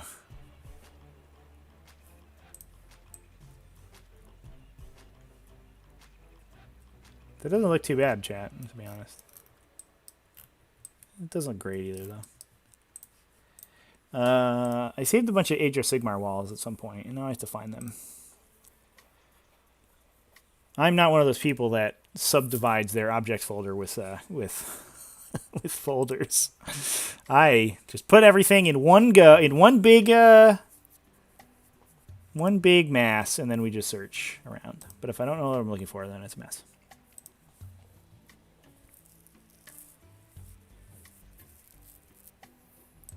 I think Custodes, we're talking about Custodes. I think Custodes are probably pretty good at 500. Like Victor of the Blood Games guy, I don't know what kills that dude at 500 points. It's always like a random, over allocation of firepower that kills that guy in my games. And at 500 points, like, man, he's just going to run around and kill my whole army. Put a big Warlord Titan or something. The feet are big enough to be obscuring.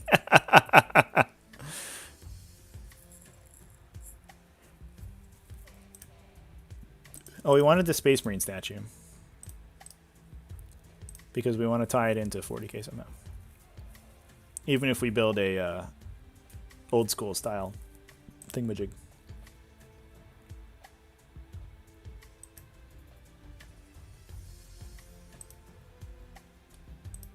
I got so many Necron stuff. It's almost like I made way too many Necron boards. The Necron assets on TTS are so cool. Oh, yeah. Frankie the Lucky Stubbers are the Custodes' worst enemy. Yeah, man. Playing Grey Knights, that was my experience. I would play against Admech, and they would fire like 9 Faramite cannon shots and an entire, Castellan robot squad into a unit of paladins to kill like 1 model.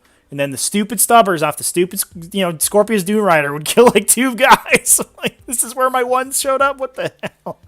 Get out of here, Admech. They're like, oh, I wounded you 25 times. Make all your saves, your 2-up saves with the stupid Stubbers. Ugh. Gross.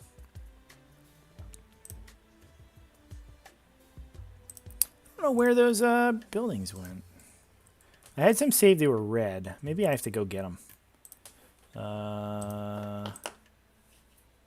Did I put the new map up, right? Yeah. Let's save this one. While we're here, I might go try to grab the ruins. I think I grabbed one of the SFX I have is the buildings from, what do you call from Warcry. And I like those. They're actually really modular. You can build your own buildings out of them, which is really cool. What is this called? What am I doing right now? Incisive attack. Incisive attack.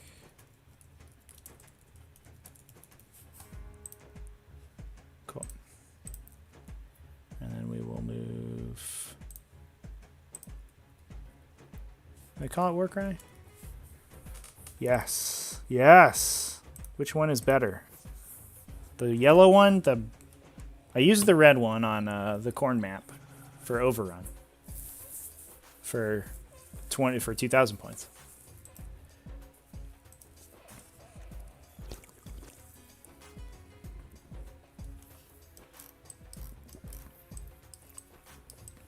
How sick are these buildings, chat? These are so good. All right.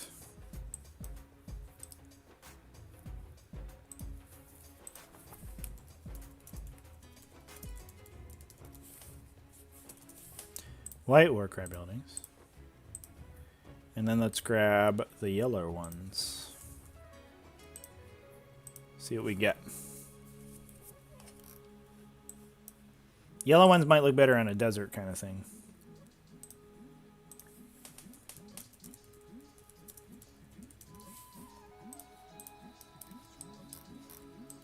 I love this big Scandian head, but it's super useless. All right, let's go back.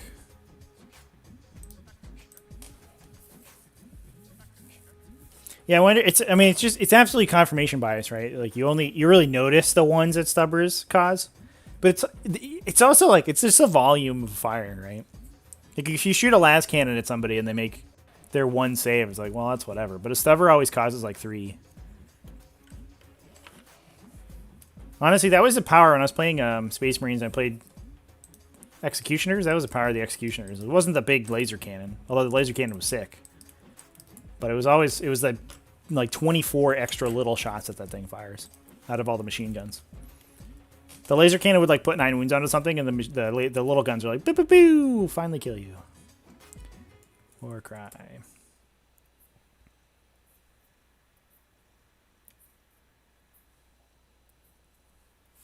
Here we go. Yellow buildings.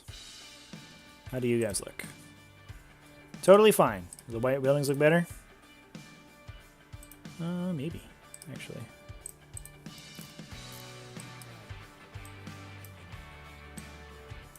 We could recolor them too, right?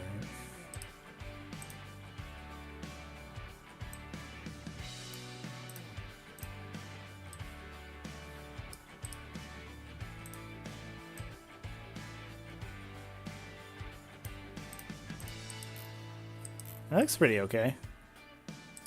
We'll just go with white for now. Are these just color tinted? They're not right now. Because we could maybe darken these too.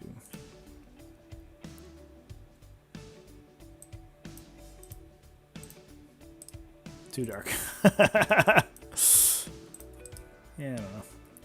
Let's go with these white ones for now. So the cool thing about these is that, about these Warcry buildings, I don't know if this is how the actual kit works, but in the tabletop simulator, these are all individual parts that are just attached with the combine tool.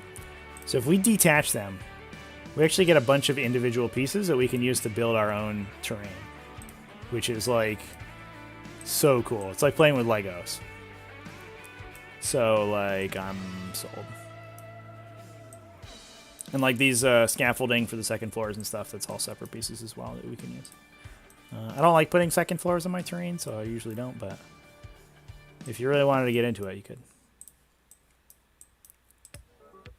Is this locked? There you go.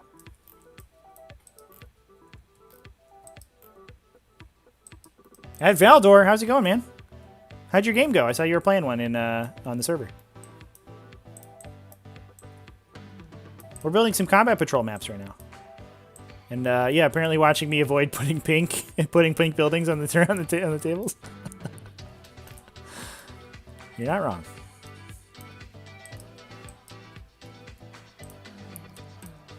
Let's grab my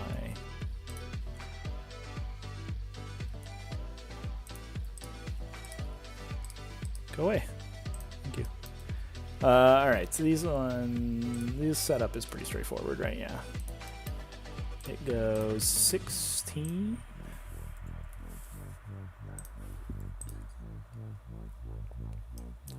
And then 0 and 9. Cool. And then 0, -9.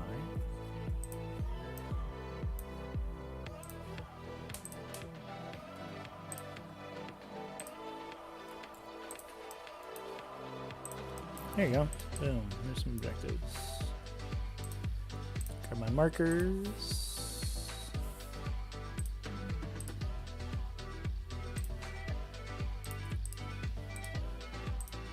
And these are 18 apart. Oh, these are 24 apart. So these are actually going to be pretty reliable. Cool.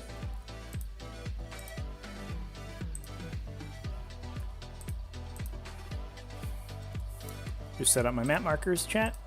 Build up. Oops, that's not what I wanted. And then we will put some buildings together. We'll Lego some buildings up.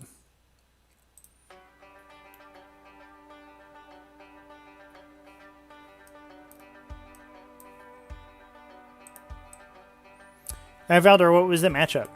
Were you playing Raven Guard against Necrons?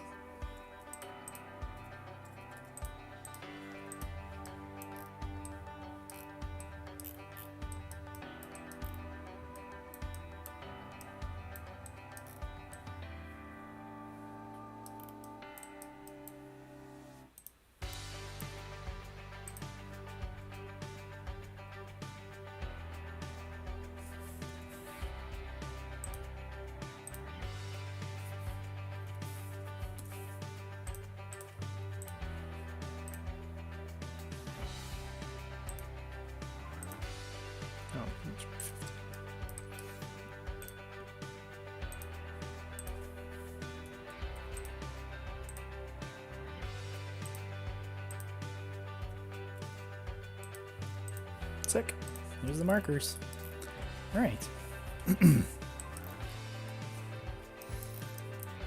Where you going, big guy? In the middle? Nah, you're too big, I think. Also, this weird tint. I don't know. I don't like it.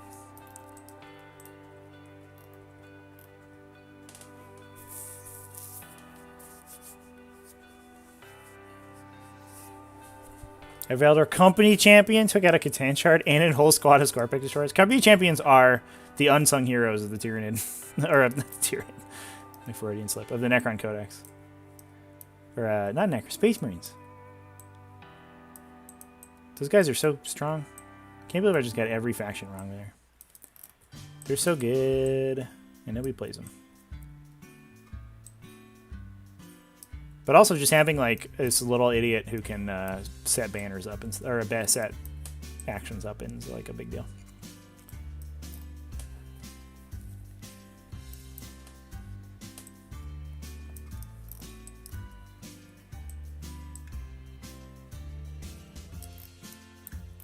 Is that too defensive? It's kind of boring, right?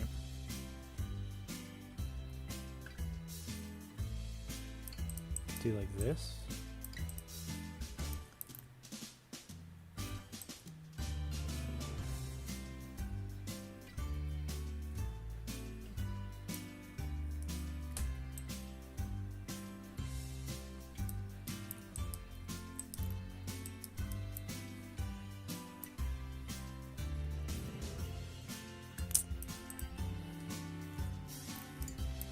What if we did that? That's kind of fun, right?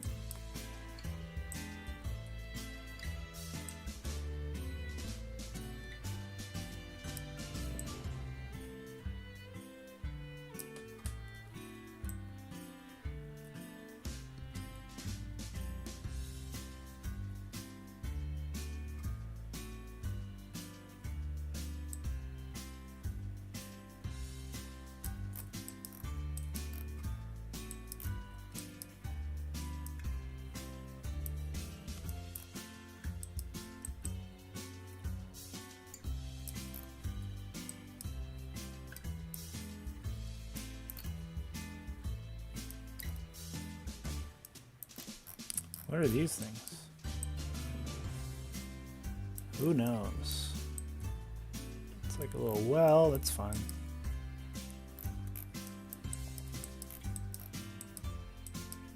Well, this looks pretty sick. Start playing around with this. Put you right in the middle.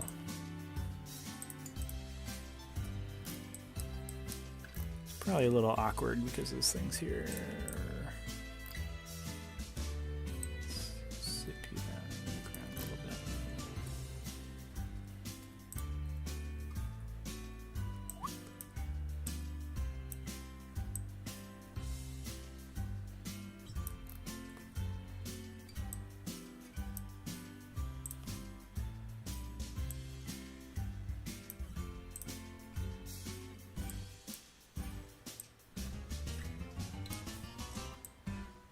It absolutely sounded like the theme song to a kid's show.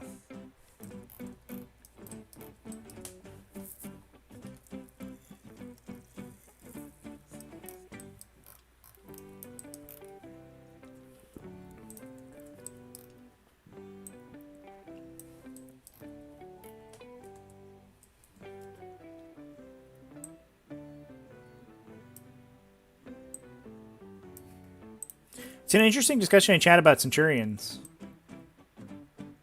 How that price hike kind of killed them.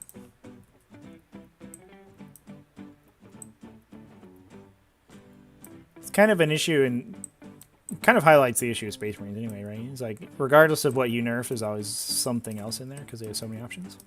But also, a lot of lists have been running Centurions right now. I think a lot of Iron Hands ones. I'd like to hear chat's take on that. Whether you guys think that's an anomaly or that's to be expected.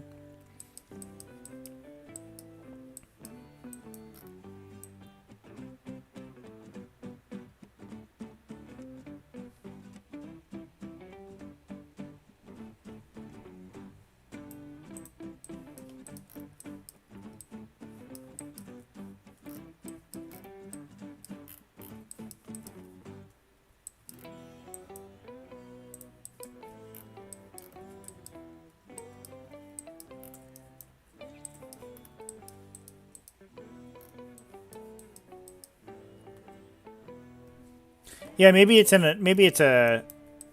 just people using their old stuff.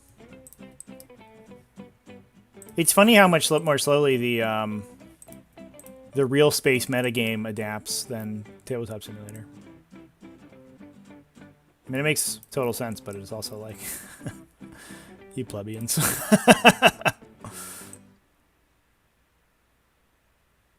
Could do this.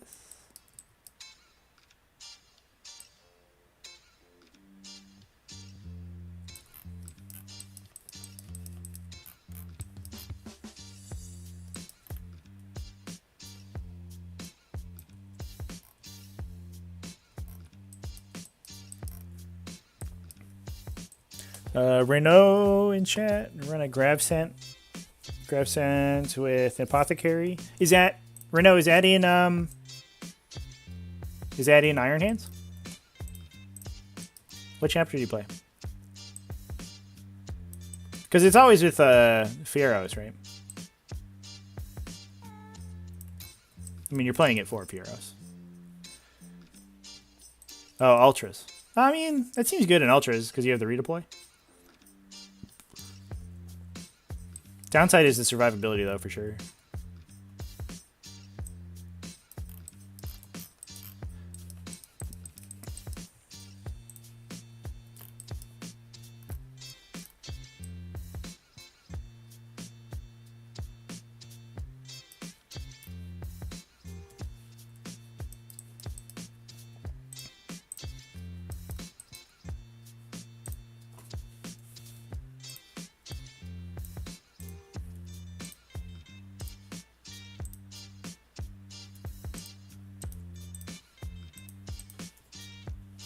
Yeah, what's going on with this?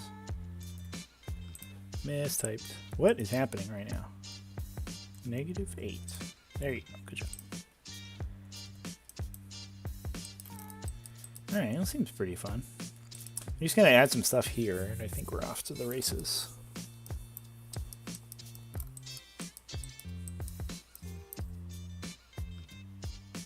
kind of feeling like this is not going to do much. Unless we flip it. So let's attach.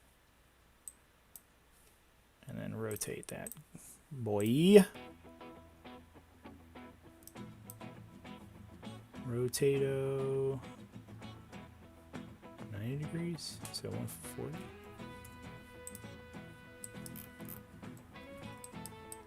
Maybe less than that, honestly.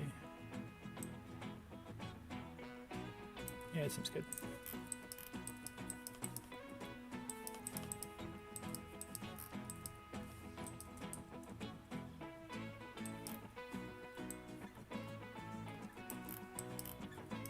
Maybe we can... Do we have a little plinth or something we can use for this big guy? Can use that as a terrain to block off these areas a little bit. So we can idle with a platform. We could build a little tower, maybe.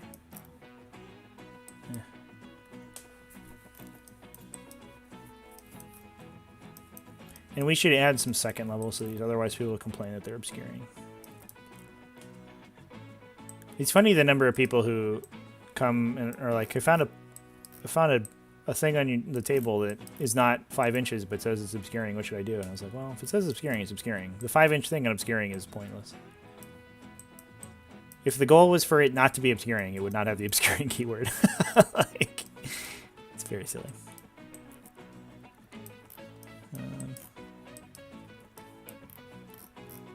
Let me grab these walls. What are you doing there, buddy? Let me thicken you up, make you a big plinth. Doesn't look very good, to be honest.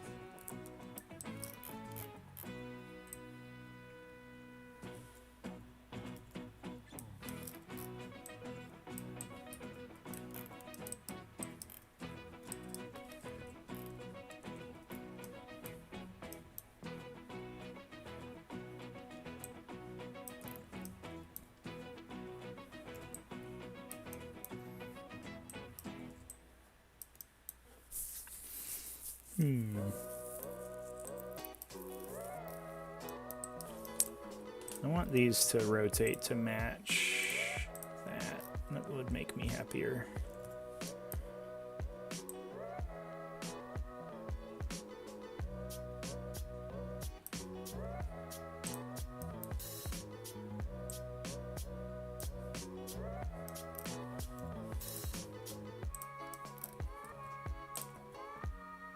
Should have attached these. That's okay. Mistakes were made.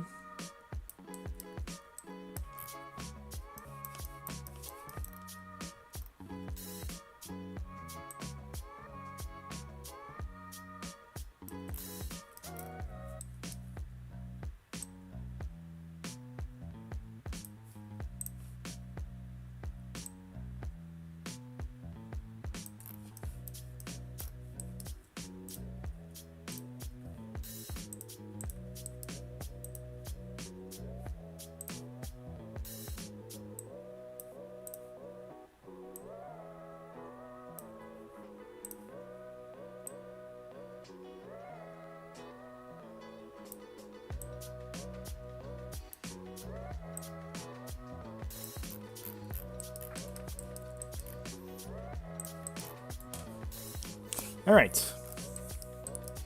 What do we add next?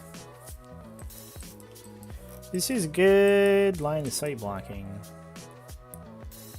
Basically, we just don't have coverage over to the corners. Or you only have coverage to the corners, basically. But maybe we should just be open.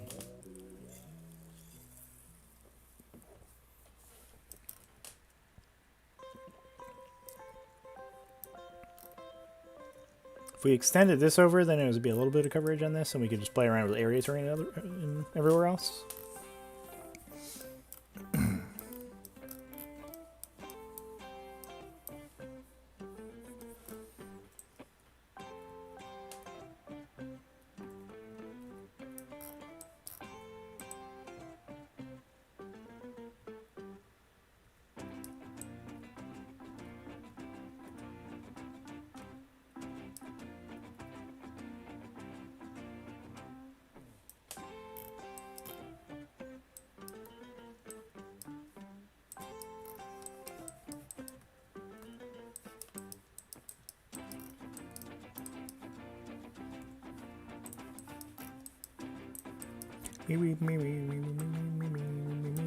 What a happy song.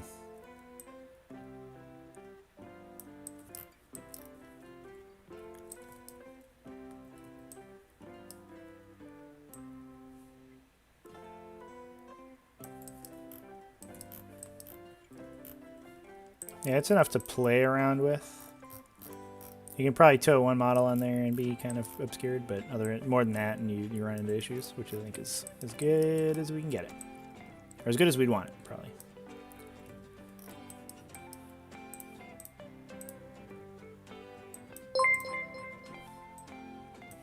Ooh, you have a sub?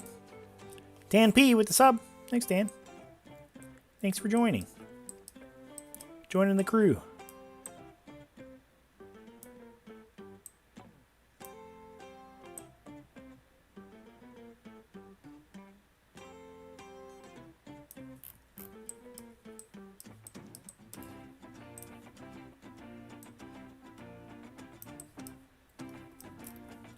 This also opens up the interesting situation where you can tow this side of the ruin, and then you can basically shoot through it. So you get a little firefight going on between these two, which is kind of fun. All right.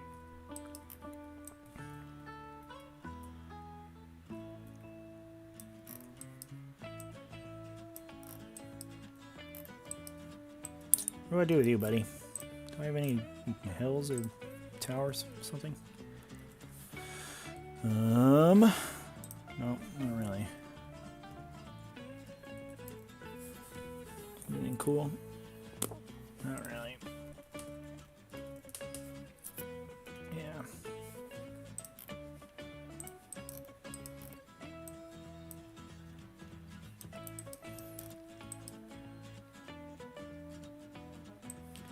Can add these dry stacks as like Jersey barrier type things. Should be fun.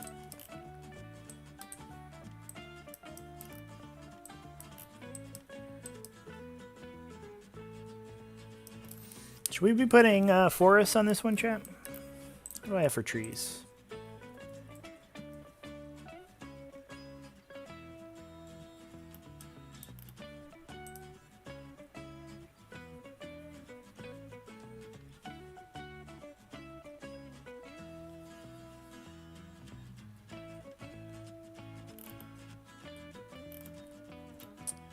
It's a bunch of trees.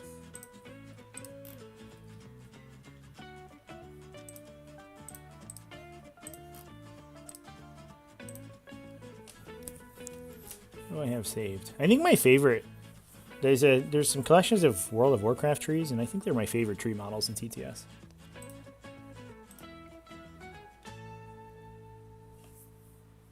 Oh, these don't work. Oh, maybe they do. Shoot. Oh yeah, here they are.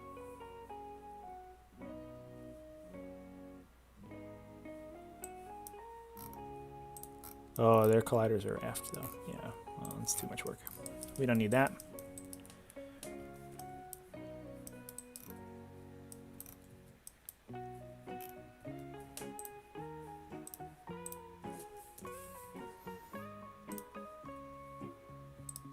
Don't want those.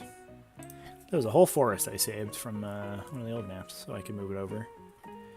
Can we call it hills? What do we call the base of the forest? Poop hills. Perfect. Because they look like turds.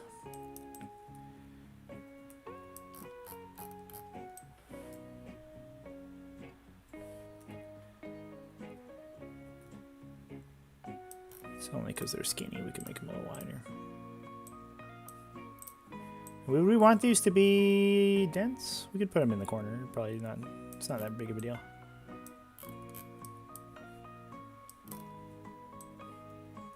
You could put this guy inside them.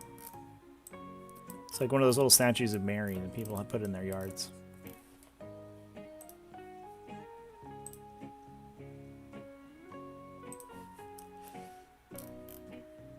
Oh, we got palm trees even? Sick, dude.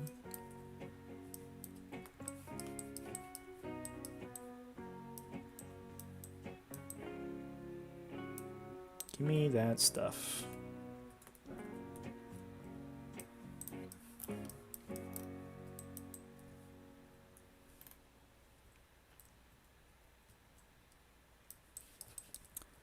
Sick.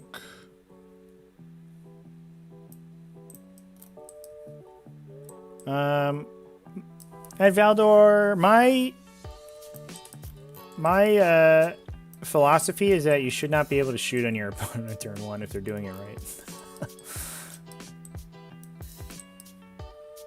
So I think, like, I mean, this is Combat Patrol, right? You have like 5 things. Like, you can hide your whole army behind these 2 ruins if you want to. And worst case scenario, this is also line of sight blocking. So, like, I mean, this map has a ton of line of sight blocking.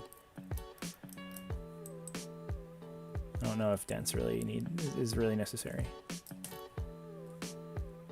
but it does serve to add some interesting variety to the game.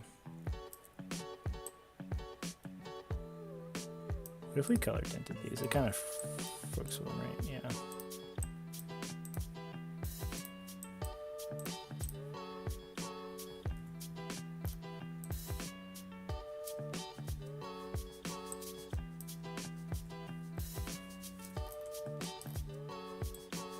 Can you hide from Harlequins?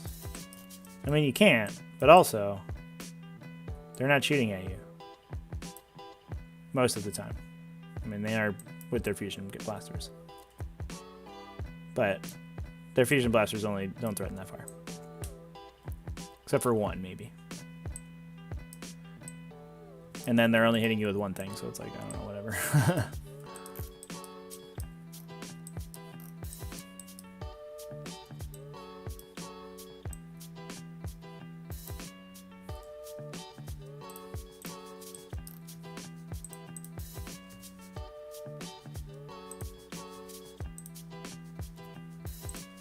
Little tiny space marine boy.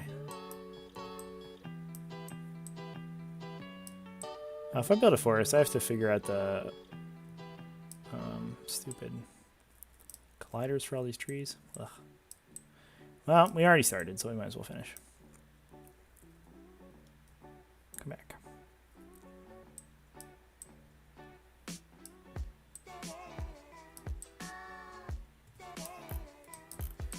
Should these forests be obscuring? I don't feel like we need it.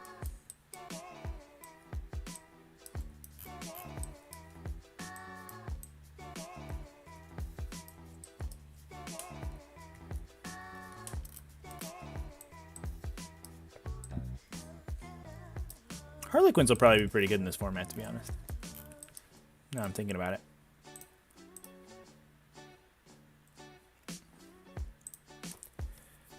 Maybe I'll play some Harlequins, some 500-point Harlequins.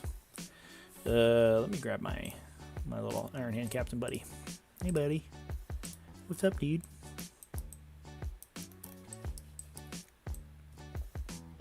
This Space Marine statue is almost the size of a regular Space Marine. Fair enough.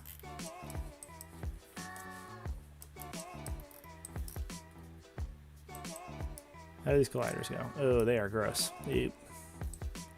Big whoops.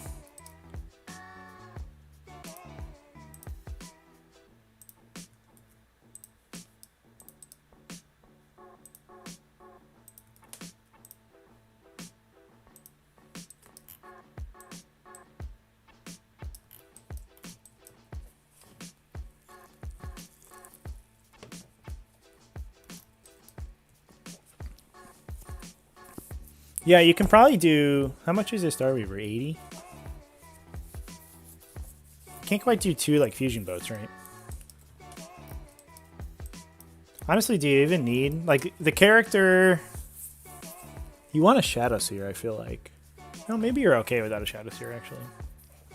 The Alpha Strike isn't quite as necessary, because I don't think you can get shot off the table as easily, especially if you're running infantry in Combat Patrol. I need a collider for these trees. What do I do? Something in here very small that I can just yoink it from. Not really. I guess we can do the base and then just sink them. Probably what we're doing.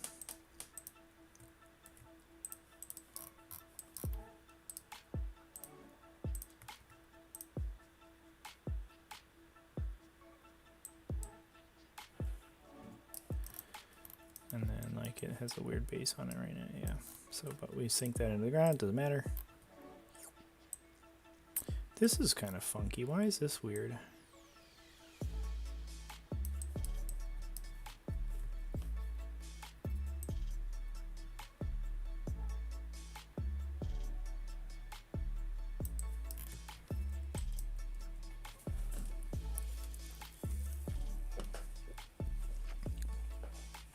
Oh, you can do two fusion boats. There you go. Yeah, that's pretty sick.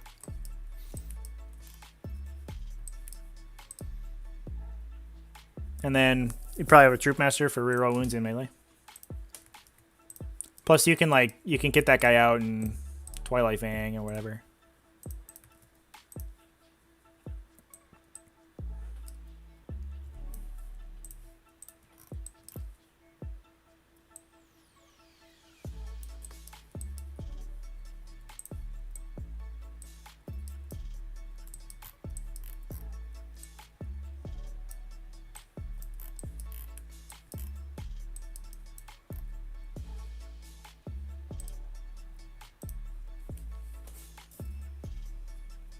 I like the charge if you don't have what do you call it?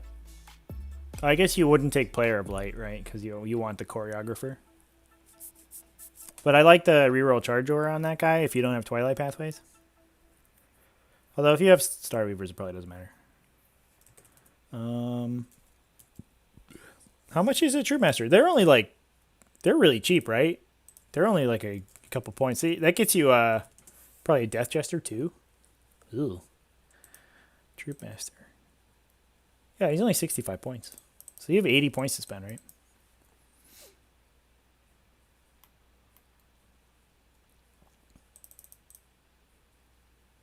So you also get a Death Jester and a couple more players maybe.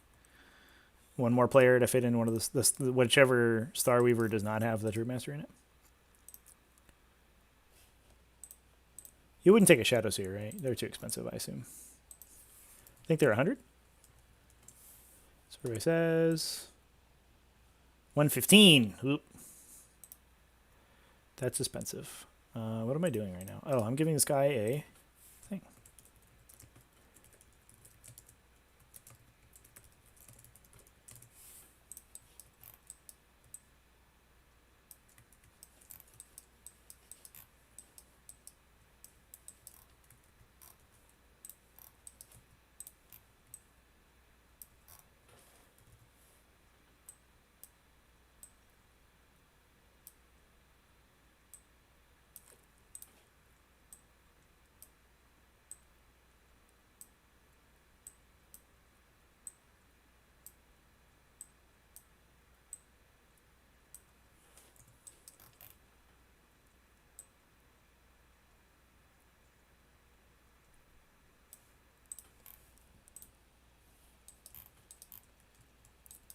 Yeah, it sounds pretty good, to be honest.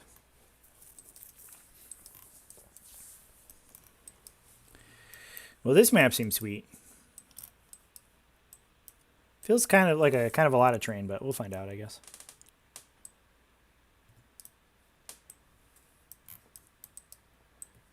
I'm kind of like all in on that colored, like the color coordinated deployment zones idea. I want to find like some moss or something that we could put on the buildings to color coordinate them.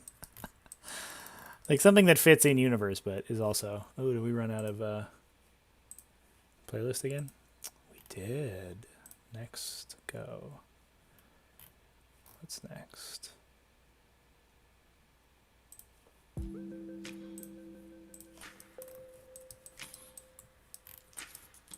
We do have to build up these buildings a little bit, though. I kind of like putting maybe we just put some area terrain. Yeah, let's put a rubble in here.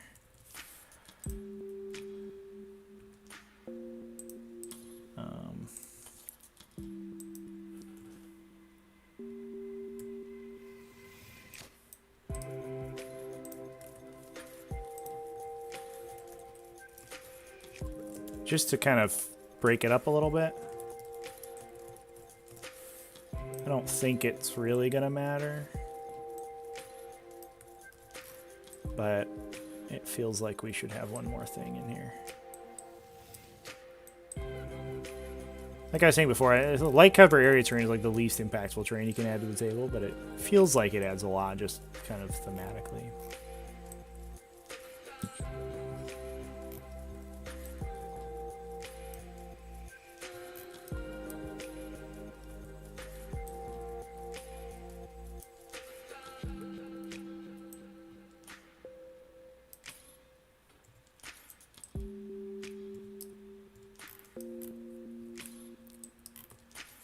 Alright, and then let's add some second levels to these ruins.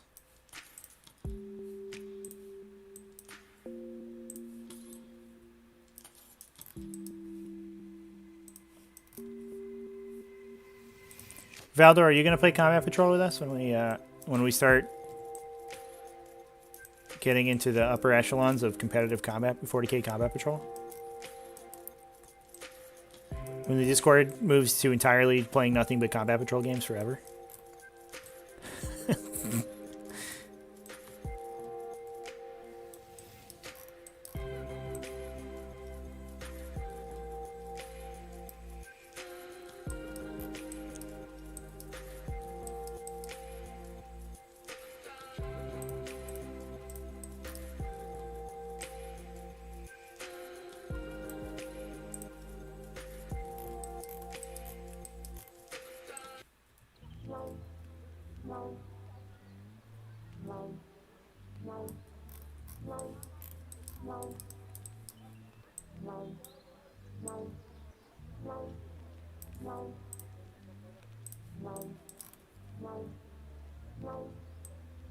Oop, that's not what I wanted to do.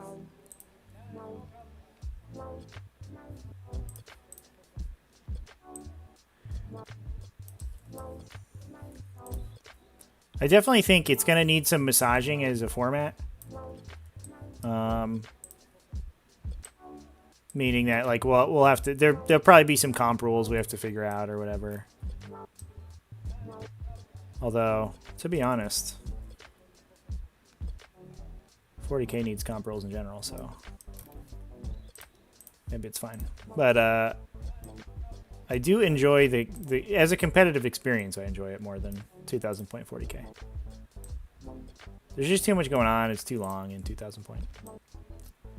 This is annoying. I guess I have to lock this. This is what I get for putting these walls at a not 40 or a not 15 degree angle. So I can't just automatically lock it to whatever orientation I want with the hotkeys. I have to do it manually. There you go. Yeah, 1,000 points might be okay. We'll play around with it. I mean, fortunately, these maps work for both, according to GW anyway. So 1,000 points, I think you run into the same issues that you do at 2,000. So it doesn't really feel like you're not really making any progress. And a lot of times, 2,000 feels like, at least to me, that you can kind of,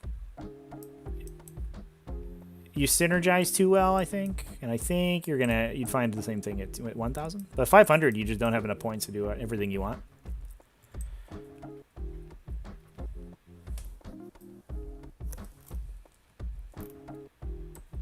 But yeah, we'll have to play around with it. I mean, I don't think it's going to be perfect, but it felt more chess matchy to me.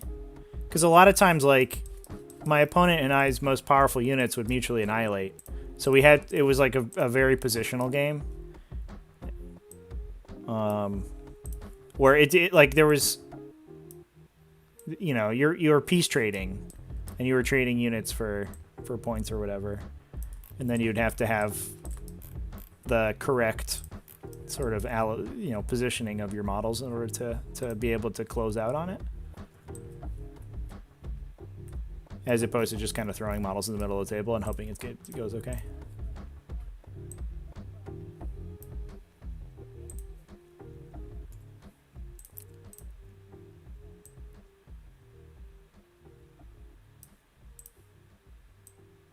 Yeah, 750 may end up being the sweet spot. We'll have to find out.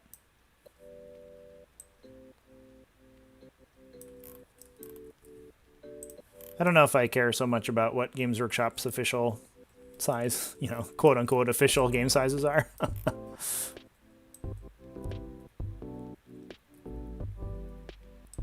We already have to rewrite the mission rules in order to make it work at that points level anyway, so.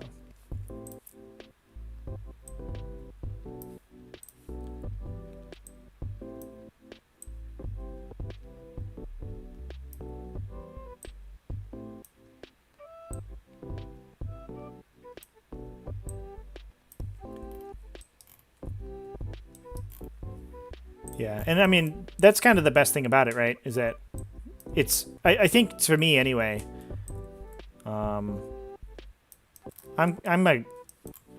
very much a grinder. I like playing a billion games very quickly, and the smaller the game, the easier that is to do. So that was what I was excited about immediately. I was like, oh, snap. I could go to my game store and I could play 3 of these in a go, like not even breaking a sweat.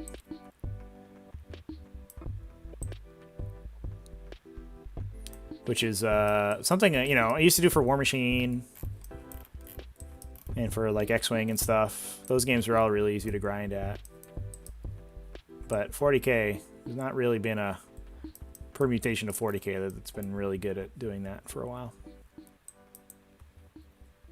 I had a friend and I, we used to play like 650 point Warhammer Fantasy back in 8th edition. That was weird. I think we were just weirdos. But we got like really good at really tiny games of Warhammer Fantasy. I was in high school, I think.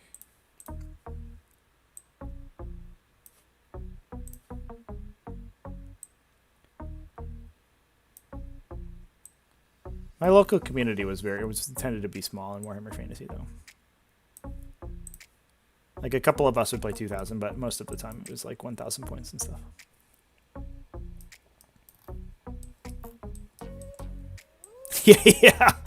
Yeah. I really liked, I think, playing it's I mean, 9th edition, right, is like it's so much faster than 8th ed, and I really enjoyed playing 9th edition games with people who are like super on the ball,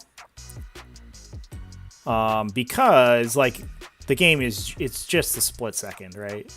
You're just like in and out, boom. The downside is that not everybody is at that level, and if you're not sort of up to speed right now, like I haven't been playing too many games. I've played one or 2 games of 9th edition a week right now, which is fine but not enough. And so I'm a little slower than I would like, I think, which is frustrating. But playing against people who are like sort of practiced, it's like it goes much faster and it's much more fun. But yeah, some people, you know, some players, it just takes a little longer. And that is a little frustrating.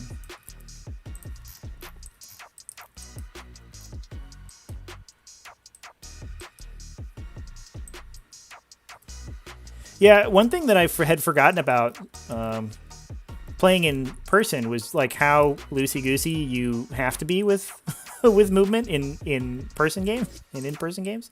Like I was trying to move Hormagaunts into a building, and I was like, this is hard. Like screw it. I'm just gonna shove them in and like hope that's fine. And my opponent was like, yeah, it's whatever, man. And it sort of reminded me that on Tabletop Simulator, because you have such a high level of precision, you're sort of expected to play that way. And what you don't want to do is get got by your opponent being like, oh, you didn't, you know, move perfectly or whatever. And so now it's like a whole weird drama thing. And so I had sort of forgotten that. Like, I think I move very precisely on TTS, I feel. And to some extent, I don't need to. But I certainly don't need to in person. And that was like kind of a time sink in TTS that I hadn't really considered. That looks better. We got 2 levels on these things. This map's kind of filling out.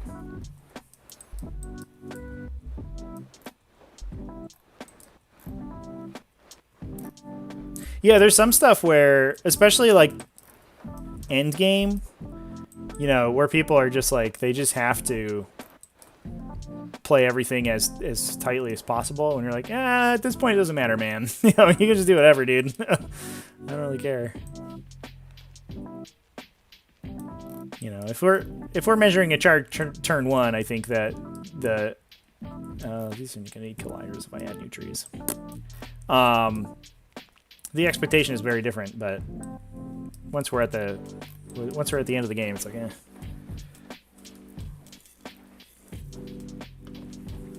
Yeah. The only thing I think is like you measure threat ranges like at very precise. At least I do. In in-person games, but other than that, yeah. Like when I'm moving a thing, if I can move a thing to a place, you know, I'm gonna be as precise as I can. I'm not here to scumbag my opponent or whatever. But generally, like if somebody's a little sloppy, like I don't really care. If they're like, all right, I can move 14 inches and the objective is only 11 inches away, I'm just gonna move my guys here. You're like, okay, you know, whatever. Just pick them up and put them down. If this one guy in the back couldn't quite make it around to this other guy to there, I don't really care about that much. I think this map is probably okay, right? These trees kind of make it look good. I hope they aren't too crazy. It's probably fine, right? From a gameplay standpoint, I don't know. We'll find out. I think side blocking is a little extreme from this big thing. I guess you can deploy in the corners, but then you're obscured by the dents. We'll find out. If like a man with a gun, it's a little bit tough to get shots in this, but maybe this is the one. I think otherwise this mission is the easiest to shoot at people on, so. Also, you do have to walk into the zone, so you'll get shot eventually.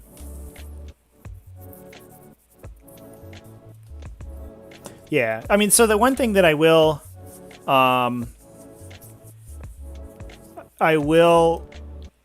sort of call people on, especially is like charge distances, I think.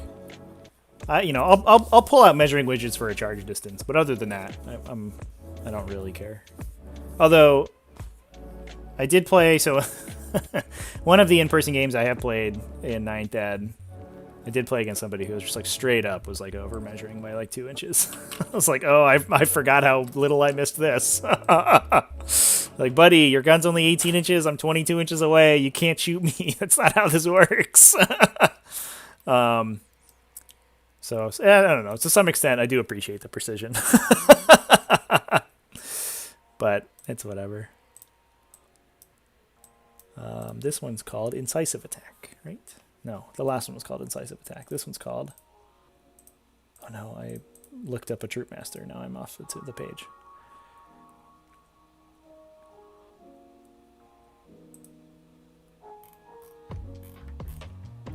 This one's called Divide and Conquer? No. This is Incisive Attack. What did I call the last one? Oh, I must have just misnamed it. Whatever.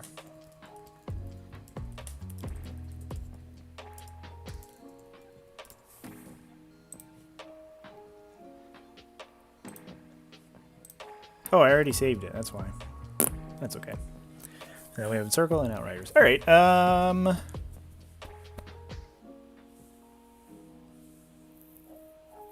going to load up this one.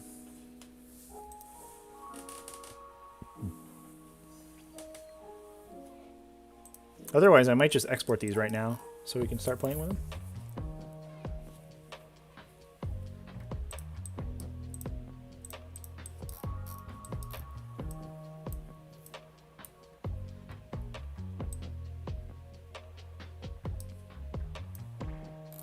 Oh, that's weird. This loaded wrong. What happened to that?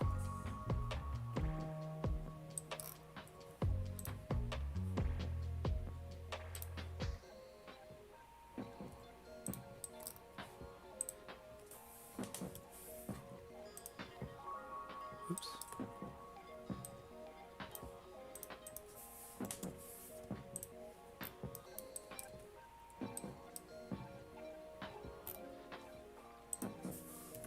I think that's probably better.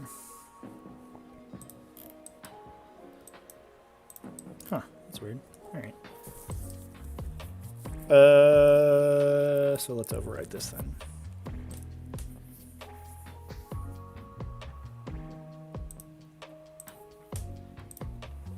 All right, I think I'm just going to export these, everybody.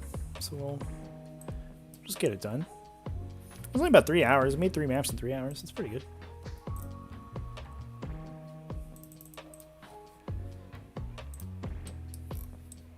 Yeah, it was interesting talking about playing in person. It was interesting, like the experience I had. I was it's funny, like I don't know, just getting used to Tabletop Simulator. Like there's so many things that you sort of forget about playing in person. You know, like the back and forth banter is like a lot easier, but sometimes like people are just weird, and it's a lot easier to kind of play off that or just play around that in a real life game. Whereas if somebody is just like being a strange person in real life or it's a lot easier to play around that in a tabletop game or a tabletop simulator game. But in a real life game, it's like you just gotta kind of live with it. But I don't know. I think like it's there's higher highs and lower lows. I think in real life. Let's change this background. Oops.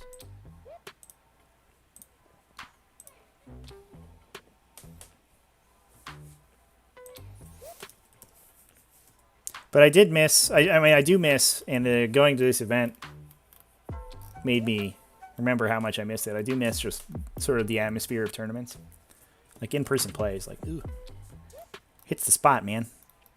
Everybody's talking about their games, like the weird stuff that happened. Oh man, my impulsor blew up and killed 7 models. That was crazy, dude. You know, that's always super fun. Where's my crab at? There you go.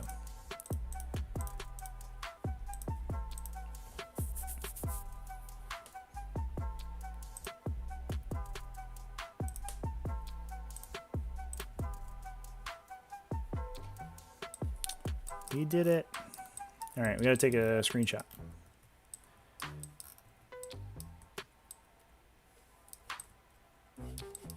This is a good one. Let's turn that tooltip off.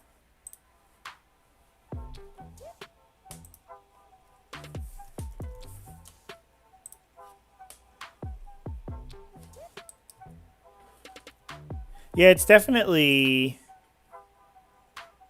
It's easier to sort of... Oh, this looks terrible. I guess forgive the sins of the game, you know, if you're when you're playing in person. It's a lot harder to like overlook stuff like going second or whatever into a bad, like an alpha strikey matchup or whatever, and you're just like, oh, this sucks on Tabletop Simulator, and it's just a big feel bad. Whereas you play it in person, like you and your opponent are still like having a fun time. But I think I guess it's easier to look at the game objectively on Tabletop Simulator, though, which is also a benefit in and of itself. This is called Encircle, right?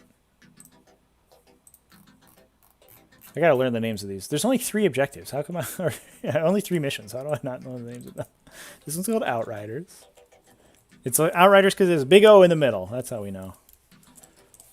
There's a thumbnail for Outriders. Save it.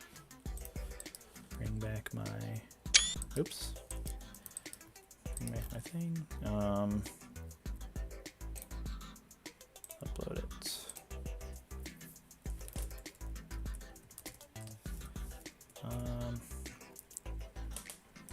Combat Patrol.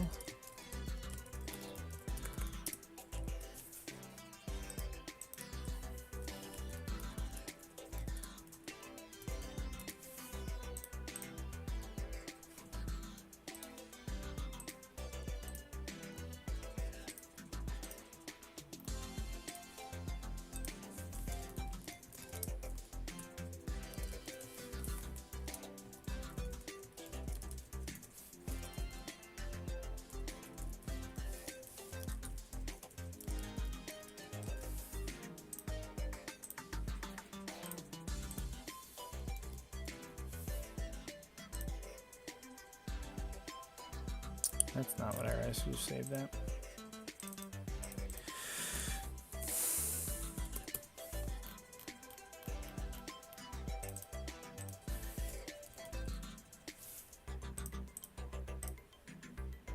Everybody gets to excitedly watch me upload my files onto Steam Workshop. That's fun. Yeah! We did it. Upload successful. Alright, let's go to the next one. Incisive attack.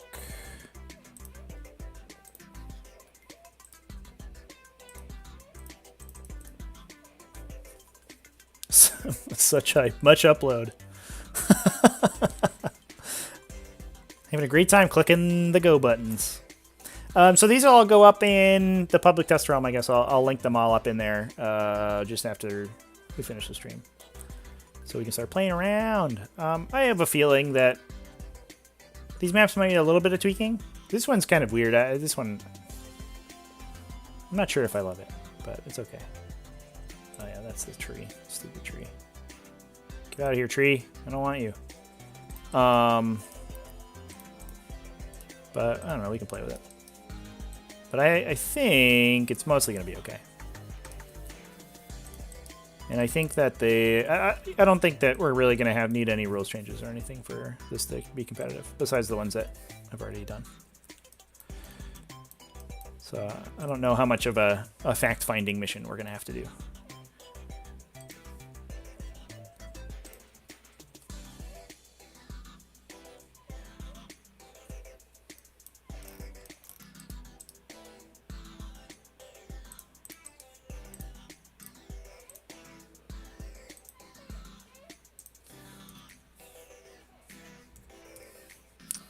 Why are you like this? Oh, because we're in a different folder.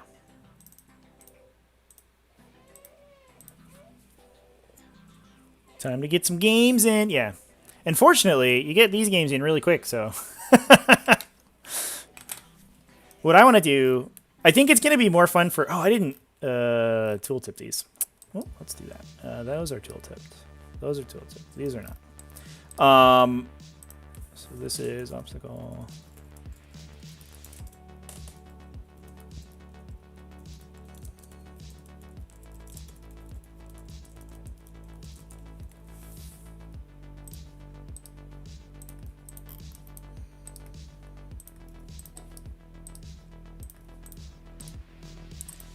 But I think it's going to be more interesting to stream because, like, the games are faster. We can get more games in. I have a feeling we could get down to, like, an average game time of 30 minutes on TTS at 500 points. Which is, like, way more exciting, I think. It's also a really... What did I just do? Who knows? It's also a very exciting game mode, I found, because like you only have so few models that swings are much more interesting. And it feels like normal 40k where they kind of go both ways, but I think you can. It's probably just a little bit more from a spectator point of view. There's a little bit more going on. Yeah, better as a spectator. Yeah, honestly. If, like, the game got tweaked and maybe it was, like, a little bit less dicey, it would feel like a very good... Like, I think if you could, like... If you started with, like, 6 CP, but you could like, CP reroll multiple times a phase, and you couldn't use other stratagems more than once a phase, I feel like it would be a really interesting format. Like, super competitively. Because then you have, like, you have a bigger resource pool to play with. You can't, like, super combo as hard, so it's not quite as spiky. But also you just have, you know, you're able to just sort of push through things with rerolls anyway. I don't know. All right, this is good to go. So let's take a picture. Take a picture with this little guy.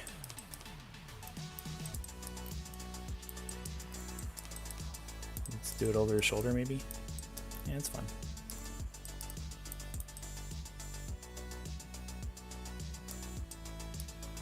I like this track. This is fun. Your reroll once for everyone. Yeah. Yeah. Just everyone all the time.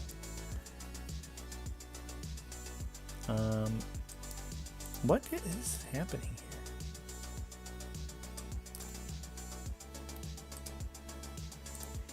Is that a collider? Oh god, I hope not. Come back, Iron Hands Captain. We need you to discern this collider. No? Did anybody see that? It was giving me the tooltip like 3 inches above where the piece of terrain was. Yeah, right there. That's weird. What is that? Oh, now it's not doing it. Oh, now it is. Bizarre. Well, you've done your duty. All right, let's take a picture.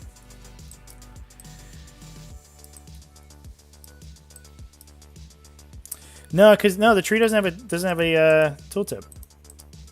The tree doesn't even have a collider over there. It's very strange. I don't know why it's doing that.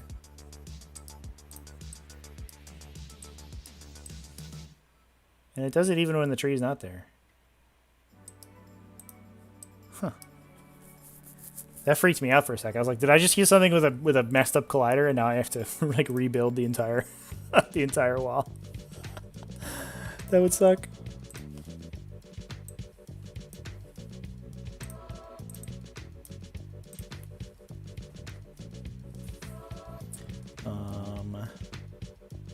What is this called?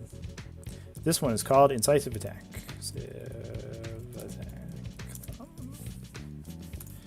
Boop.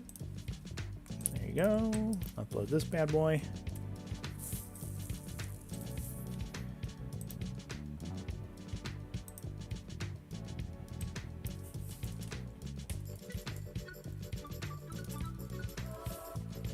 Which mission is this?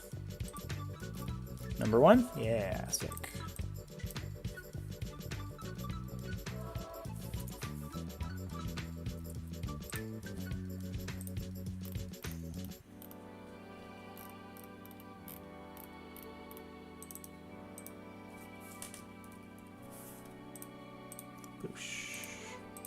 Upload it. All right, 2 out of 3. And we're good. Next up is this one. I really like this one. I think I'm very proud of this one. Also, the suggestion to to light the deployment zones was a very good one. Sick. All right. Don't freeze on me, buddy. There you go. I wish I knew how to delete those pop-ups from the my FTC file. I really hate them. Let's extract you. Also, they fixed FTC so it doesn't turn your thing into cardboard anymore, which is nice. Your table topper.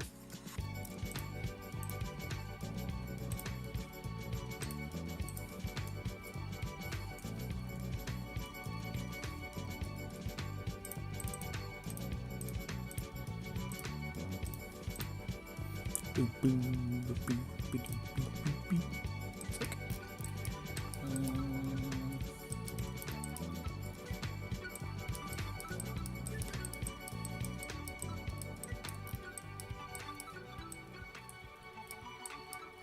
I don't know, maybe just something like that. It's fine. Give me a screen. This one's called encirclement.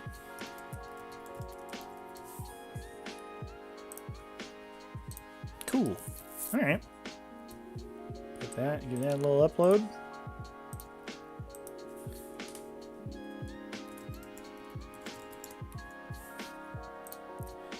This is map 3.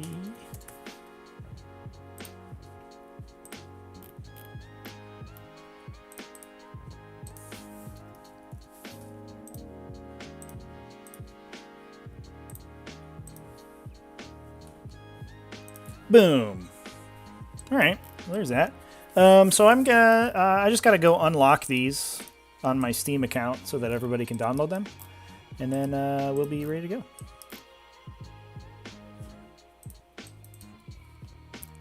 Does anybody want to play some Combat Patrol with these maps that I made?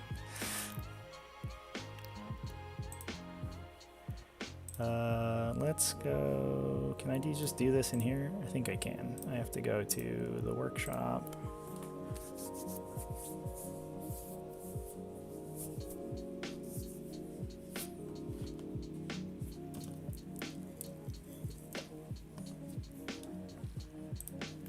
What is this Necron boy? This guy's sick. What? What? A cool Necron. Whoa! These Necron warriors are intense. Callie's Necrons. Thanks, Callie. These look great. Holy crap. Necron's getting some love on TTS. Sick. Alright. Outriders. We have to go public. While I'm here, why don't we just post them into the public test run?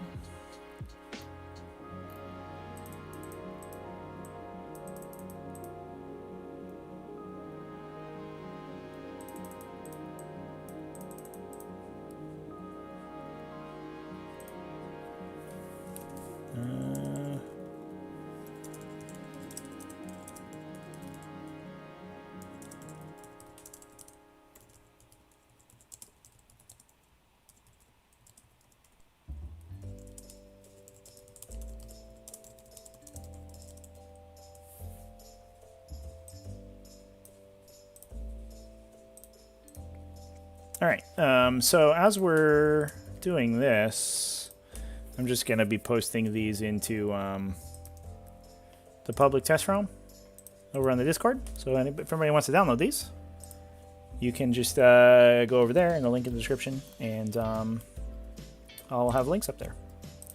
And we can start playing games. I'll put a sign-up sheet for the or a sign-up channel for the give me that Combat Patrol tournament later this week, and we'll start grinding some games with it. I think if we have fun, and if we want to do more, and if people are psyched about it, then we'll start doing some more competitive stuff. And then, I mean, like I said, we've been discussing potentials of a new circuit using small points size games. Oh no, I do not want to remove things. That is okay. All right, control.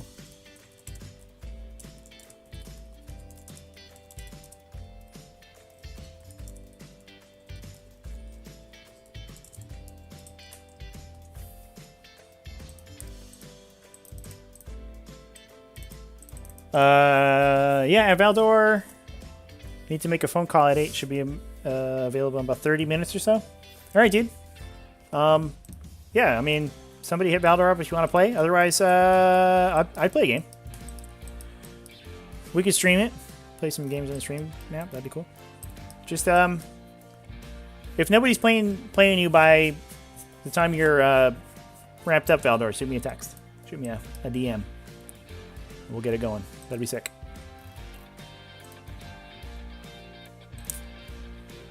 But I think, other than that, that's probably going to be it for me with this stream. Keep in mind, everybody, we are going to be, or I'm going to be live. I don't know if I have anybody else with me, but I'm going to be live on Friday for the Pod 3 finals match, which is going to be super cool. Orcs versus Eldari. I'm very excited for that. And that's going to be at 3 p.m. U.S. Eastern Time. Should be 7 p.m. GMT, 1900 hours. And so it's going to be sweet. Yeah, that'll be the first stream game of season 2. And we'll hopefully get more as my schedule hopefully opens up a little bit. But that's what's up. All right. Thanks everybody for tuning in and hanging out. Really appreciate it. And hopefully people enjoyed these maps. Again, you can find them on our Discord. Link is in the description. Just go to the Public Test Realm channel and there are links there. Yeah, take it easy everybody. Have a good one.